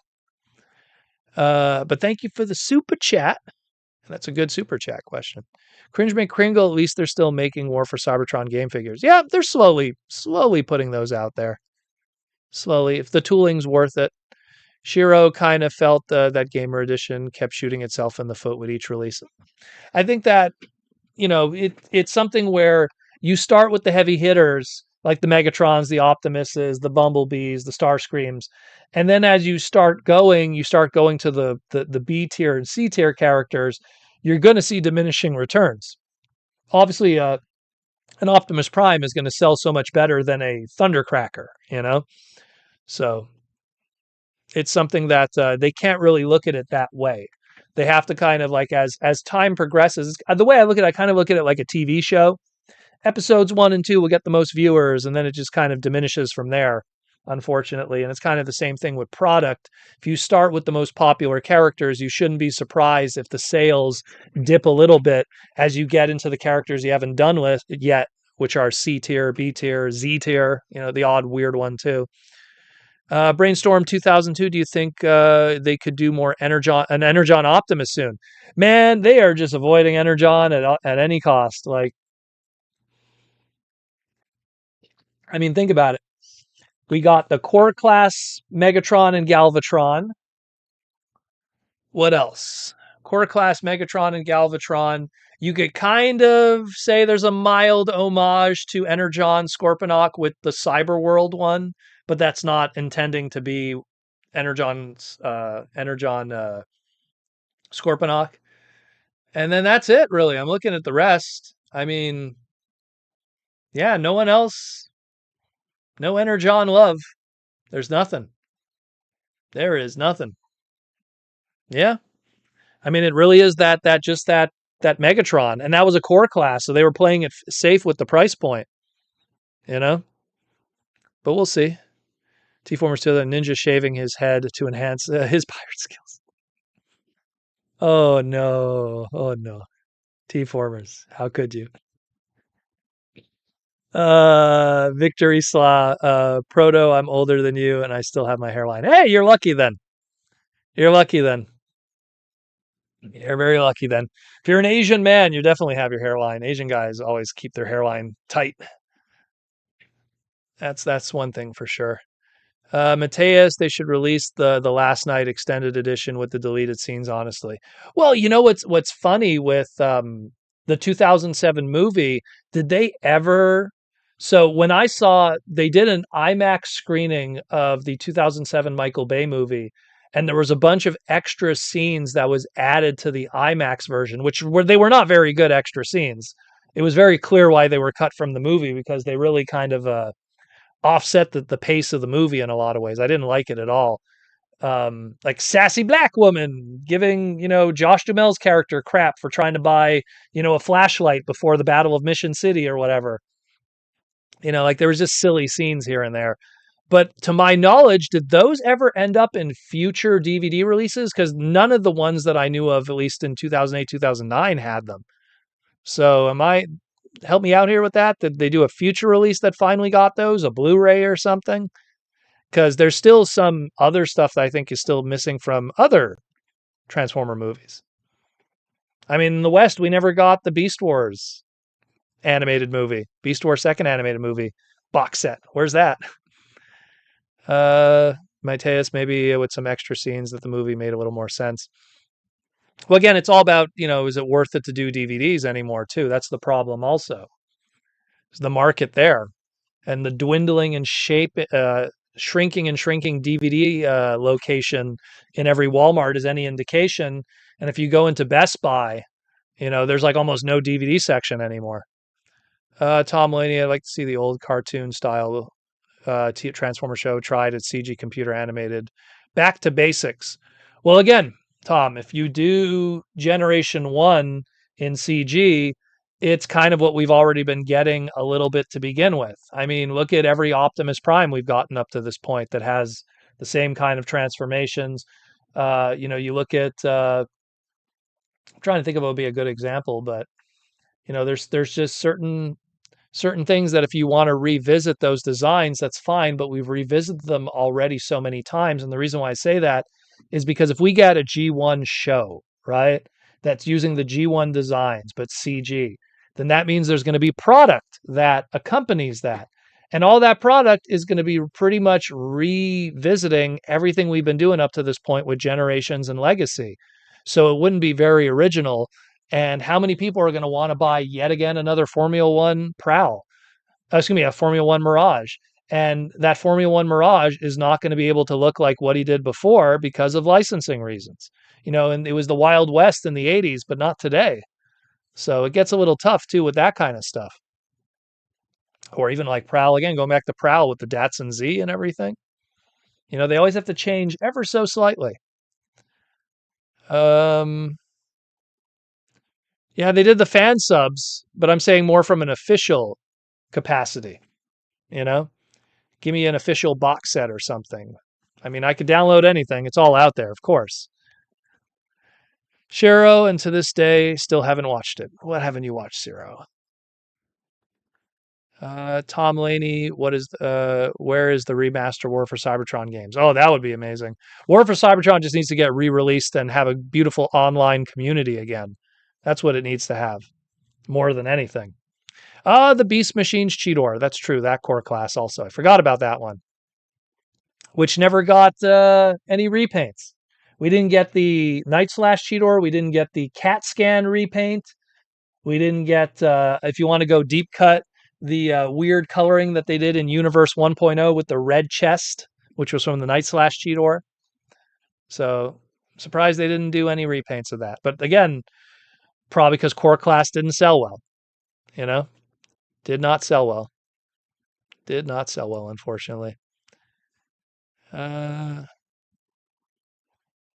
are we at? I don't want to miss any other questions. Repeat your questions if I missed any, guys. I'm sorry. Just so many run on down. Where are we at? Where are we at? Prince and Phalanx 59. How you doing, my man? What's up? A little late. We're almost done today. We got 15 minutes left. Shiro says it wasn't even that. It was because each figure had some flaw that made you think, why don't grab this figure from a different show? It doesn't have these issues. Well, it's something that, to me, the decisions that are usually made are always, again, what are the partnership stuff that's going on in terms of media? So in this case, like right now, we're in the cyber world stuff. So that's the partnership visuals and everything. So those characters that are decided in there do not show up elsewhere, with the rare exception of it's a Shark Car Skybite, but we have a Skybite figure that's also Age of the Prime. So once in a while you do get a crossover, but it's very rare that you'll have everything like that. The Skybite one is a little egregious, and I remember, I forget who I was talking to. I think it was Evan I was talking to about it, where um, when they were planning the Skybite for Age of the Primes, they had no idea that there was going to be a Skybite in Cyberverse. And had they have known that, they would have communicated that with each other, because you kind of want to avoid having the same character on the shelf. Think about it. You go into the Walmart aisle and you're going to have Skybite on the shelf with Cyberworld, and then literally under it is the current Age of the Primes one. And you usually want to avoid that. You want to have a good, diversity of characters. That way people can get their fix at different times. You could get the Skybite now from Age of the Primes, and then fast forward like, a year or 6 months, and then you'll have the other Skybite and you could get that fix again. But you never want to have both on the shelf at the same time. Not to mention from a confusion of purchasing where it's like, oh, which Skybite is it that I'm looking for? It's very rare to see that. T-Formers 2002, Energon haven't had anything other than Core in the last 20 years. Combiner Wars Optimus was kind of like Energon. Yeah, I'm surprised they didn't try to do something with that. But again, Superlink and Energon, unfortunately, were not received well. Superlink in Japan really tried to market itself as an older Transformer series for an older demographic. They were looking at more of the Gundam audience. That's why Kicker, like when you look at Kicker, he's way older than other Transformer protagonists of the human variety. I'm not counting the movie stuff. I'm talking more animation, which is aimed at a younger demographic. Spike is about as old as it gets, and you have to go all the way back to G1. But everyone afterwards, whether it be Daniel Witwicky or, like we'll go Daniel Witwicky, then we go to the kids from Master Force, and then we go to Koji, not Koji. Um, oh my God, why am I blanking? Yuki. Is it Yuki? Yeah, Yuki from Transformers Victory, and then the two kids, Akira from Transformers Zone, and then you fast forward past Beast Wars, because unless you want to count the proto humans, but you always have kids. You always had even Sari. Sure she grew up a little bit, but she's Cybertronian, but that's a whole other story. But Kicker was really one of the oldest ones. He was like, he's clearly like 17, 18 years old, and they were looking for an older demographic. It was a darker show. It had darker elements. It was a sequel series. So it also had that baggage of you had to watch something before to kind of understand a little bit of what came afterwards, which again comes from, oh, you were like 13 when you watched Armada, Micron. Now you're a little older watching Energon. So a growing audience. And you have all of those elements, and it didn't work well.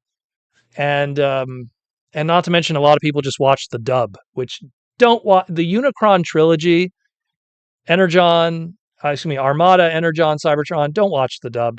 I get it's a meme. There's meme stuff in it, rapping intros, fine, and there is some great voice actors that are associated with those dubs. I mean, David Kaye, Scott McNeil, like I could go on and on. These guys are the greatest voice actors of all time, in my opinion.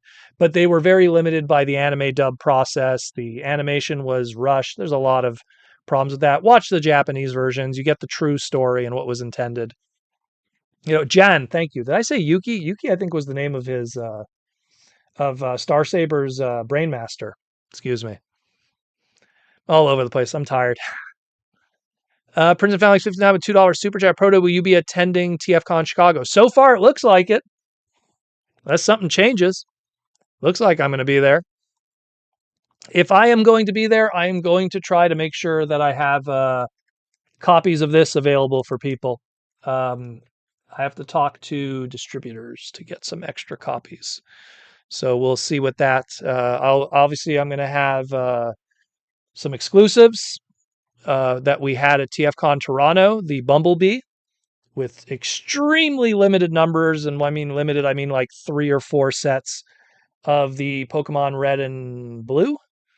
But we'll have that at TFCon Chicago and the comic. So we'll see what we can do with that.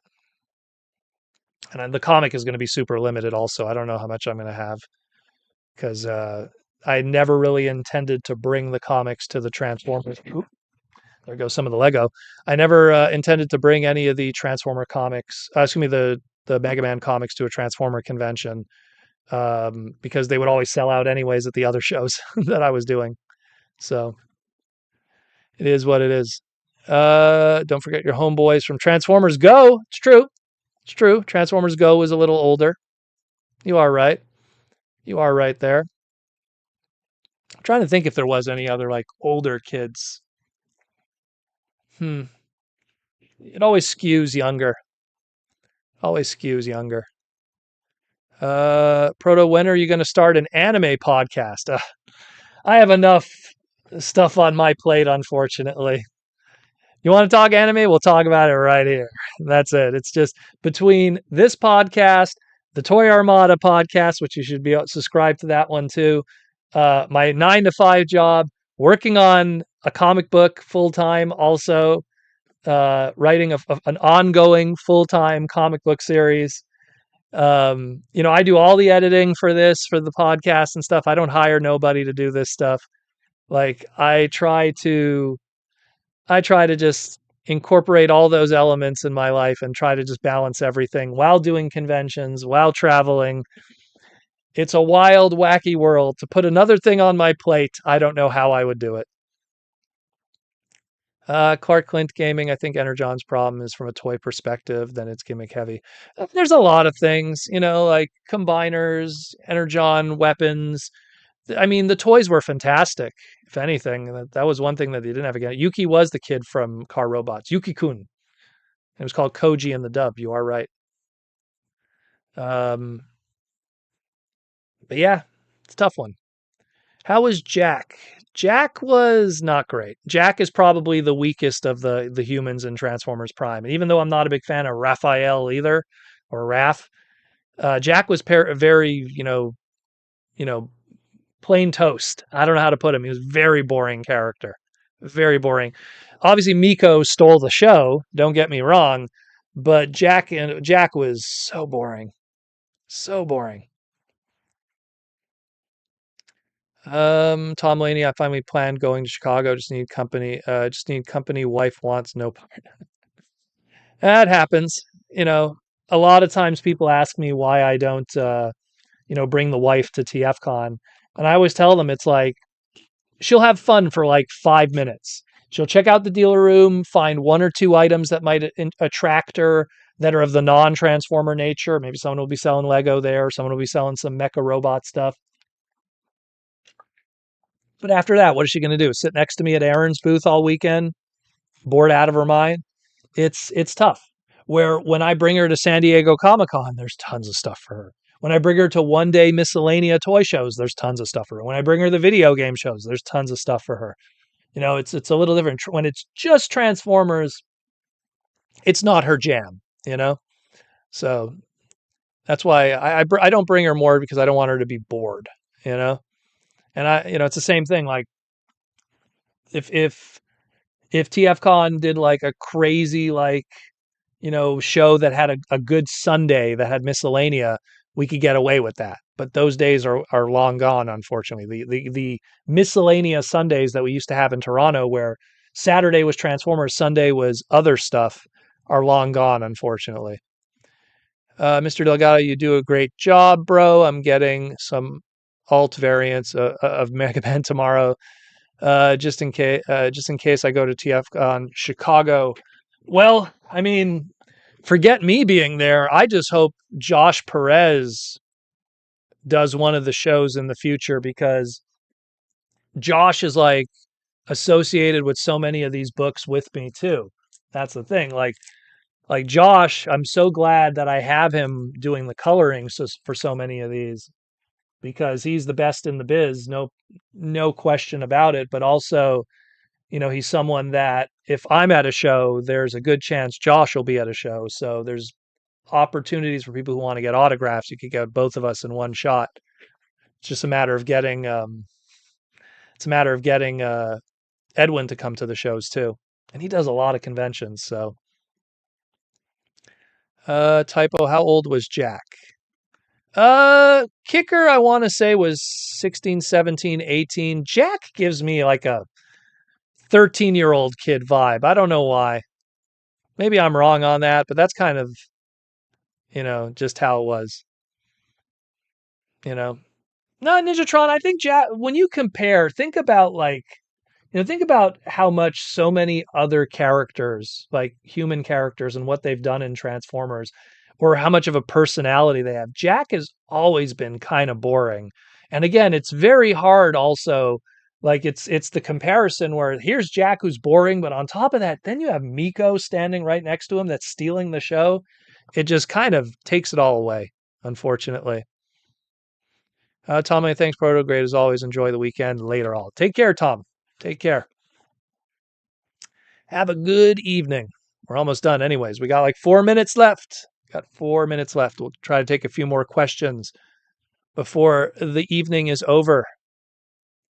Before the evening is done, we will take a few more questions. But I mean, at the end of the day, oh, Butters, you want to come? Oh, that's why the Lego fell over, Butters. You knocked it over. That's why. Butters, come here. Your audience wants to see you before you call it a day. Knocked over the Lego. That's true. If Jack was able to drive, so he had to be at least 16 for Canada. What is the 13 for Japan? I think it's 13. No, it's 18 for Japan. Yeah, it's true, eh? So yeah, he probably would have to be 16 minimum, but it would be 16 would be getting your learner's permit, and Jack was driving without a full-fledged driver next to him, so Jack couldn't be 17, would he? Maybe they just hand wave that away. They just ignored that. Who knows? I mean, when you think about it, Spike from Generation 1 was also driving a lot. So how old is Spike? Mateus Proto, are you excited for Shark Wave? Well, assuming that it's a shark or a whale or a squid or an octopus or a barracuda. I do not know. Wouldn't it be ironic if it was just like something extremely boring like krill or shrimp, you know? Who knows? Mr. Delgado, Proto, have a good night. Had a good time watching the show today. Cheers. Take care, man. Take care. Thank you for joining us and being a YouTube member. You had to be old enough to own a motorcycle license. Well, how does that one work? Because I know in Canada, I think to get a scooter license, I think you have to be 13. I don't know how it is in the United States, though, and that might be state to state. So someone would have to answer that for me. So Spike got away with it because it was the 1980s. Sea cucumber shockwave. There you go. Sea cucumber. Jack, no one cared about. That's true. No one knows any better back then. Yeah, again, it's the hand wave of it's the hand wave of cartoons. Sometimes they just kids could drive. Don't worry about it. Kids could work on oil rigs. Don't worry about it. Don't worry about it. It's nothing to worry about. But yeah, very cool. Otherwise, everything that's going to be coming out with that Shockwave. I mean, again, Shockwave's my favorite Decepticon of all time. So it's something where no matter what comes out, I'm glad that at least it's going to be something that hasn't been done before. That's the one good thing that I could take away from it. Where we've had spaceship Shockwave, we've had satellite Shockwave, we've had car Shockwave, we've had tank Shockwave, we've had spider tank Shockwave, we've had gun Shockwave, we've had submarine Shockwave, we've had battleship Yamato Shockwave. Like we've had all these different kinds of Shockwaves. At least now we could have something that's never been done before, which is some kind of creature. Unless if you want to get into the semantics of spoilers with the IDW comics, but I don't want to get into that. So it would be cool, honestly, if we get a Beast Shockwave and then it somehow spins off into like a one-shot comic book or like a mini series of Beast Wars where Shockwave is involved with the engineering of the Beast Wars era, and then that Beast Shockwave could be interplayed into that. That would be really cool. Hey, Skybound, if you want to contact me, maybe we could put something together and I'll fit it in between the Mega Man comics. Because that'd be easy to write. That'd be super easy. Victory, Proto, have you already divulged your dinner plans? No, I didn't actually. I actually have no idea what I'm going to be eating today because we went out today. We just pretty much, I pretty much went to my local comic book store quickly to just pick up some bags and boards for, again, inventory that has to be bagged and board for conventions. for the Mega Man comic. So I just did that quickly. I picked up like one or two Tick comic books that I was missing because I've been recently on a Tick kick, I guess for a lack of better words. I've just been picking up some of the newer books of the Tick. Days of Drama. If anyone's interesting, what specifically I'm reading of the Tick, it's some of the newer books, not the newest, but the newer ones. Um, I've been reading that, and then again, we just went to, Connection MD, and then picked up a bunch of Lego for the lady, and that was it really. Did some grocery shopping. Didn't really get to eat much. I mean, if you want to count when we went to Costco this morning, and we just had a slice of pizza, if you want to count that, but no idea. I just kind of like nibbled on some stuff a little bit. I had like no joke. The only thing I ate really was I had blue grapes and nuts today. Just kind of kept a clean diet. That kind of held me over because it's good protein in that in the with the nuts and stuff. And but I don't know.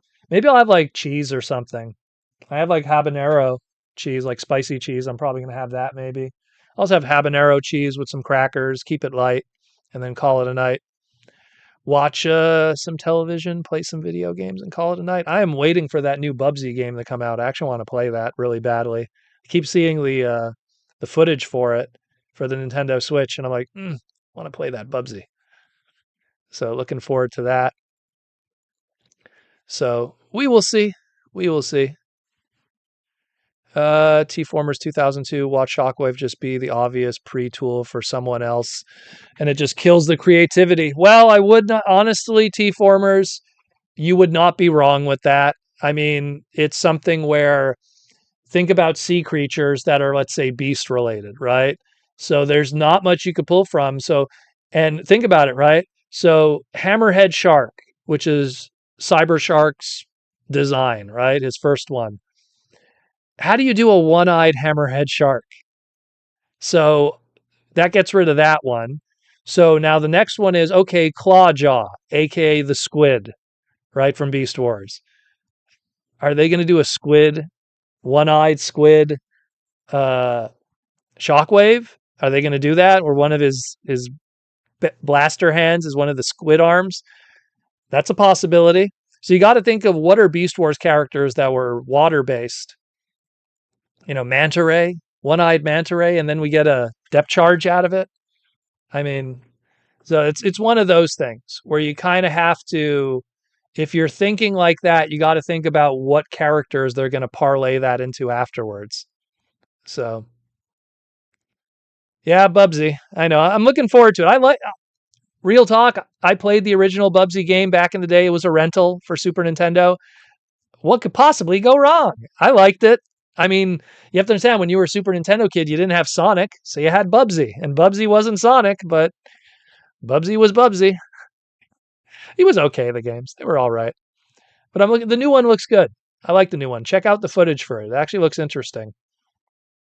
Actually, because they made an effort.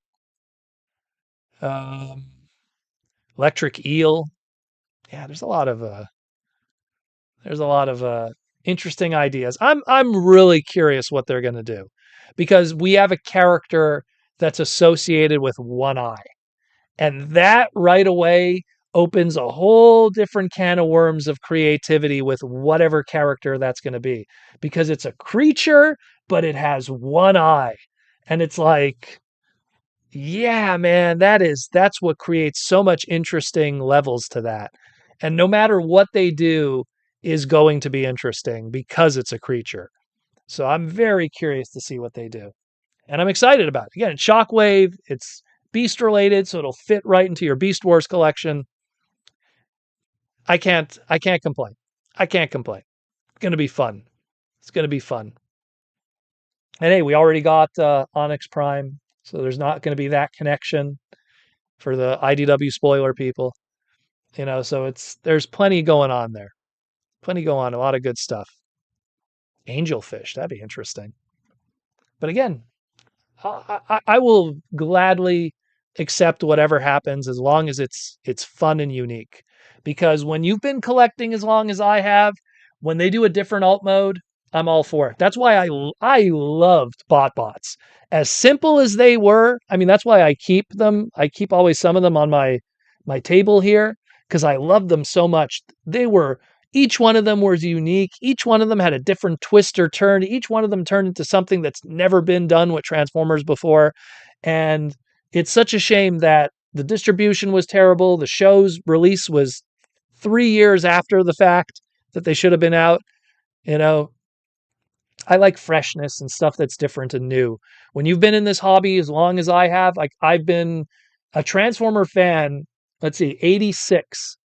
So literally 39 years I've been a Transformer fan. You kind of want to see something different. That's why I love Beast Wars. It gave me something different. New characters, new alt modes, new ideas. That's why I loved Beast Wars. When BotBots came out, I loved it. When they do different things, that always intrigues me. If Optimus is a truck again, you know, but when this guy here is a jet, oh, you got me. When Megatron is a bull, you got me. Like I only own 2 Cyberworld toys, and it's a Jet Mirage and it's a Bull Megatron. Maybe I'm gonna get that Snarl only because he's kind of interesting in the show since the most recent episode. Go check it out. Plug for Hasbro. But yeah, good stuff. Good stuff. Anyways, we're 7 minutes over the mark. We are done for tonight. Thanks again for all the love and support. Thank you for everyone that tuned in tonight. Fantastic stuff. Again, if you want to continue supporting the podcast, we have the Patreon link down there. Gets you part of the Patreon. We put your name in the end credits. You get access to the Discord where we all hang out and talk about Transformers all throughout the week and all that good stuff. And yeah, but otherwise, thanks for everything, guys. We'll be back next week with more news, rants, and all the greatness of everything that's going on in the world of the robots in the skies. Hopefully, I'll have something better to talk about in terms of toys picked up. Again, just didn't pick up anything this week, unfortunately. Just was too busy with other stuff. And sometimes you don't have to buy toys. Sometimes you just got to chill. Bought some comics. I got some comics to read tonight. That'll be my bedside. I'm going to enjoy some cheese and grapes, and I'll have some good Ben Unlin comics to enjoy. Take care, everyone. Take care of yourself, your friends, your family, your loved ones. The world is not as crazy a place as you think it is. It's a beautiful world with a lot of cool stuff and a lot of cool things to enjoy. Ignore the negativity.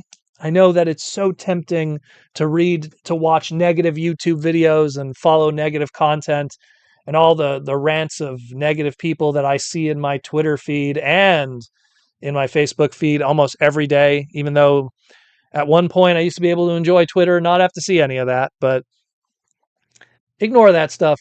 Be positive, enjoy yourself, and enjoy the greatness that is life. And if you put your mind to anything, trust me, you can achieve anything you want. I'm living proof of that. Take care of yourself. I'm out of here. And as always, roll out.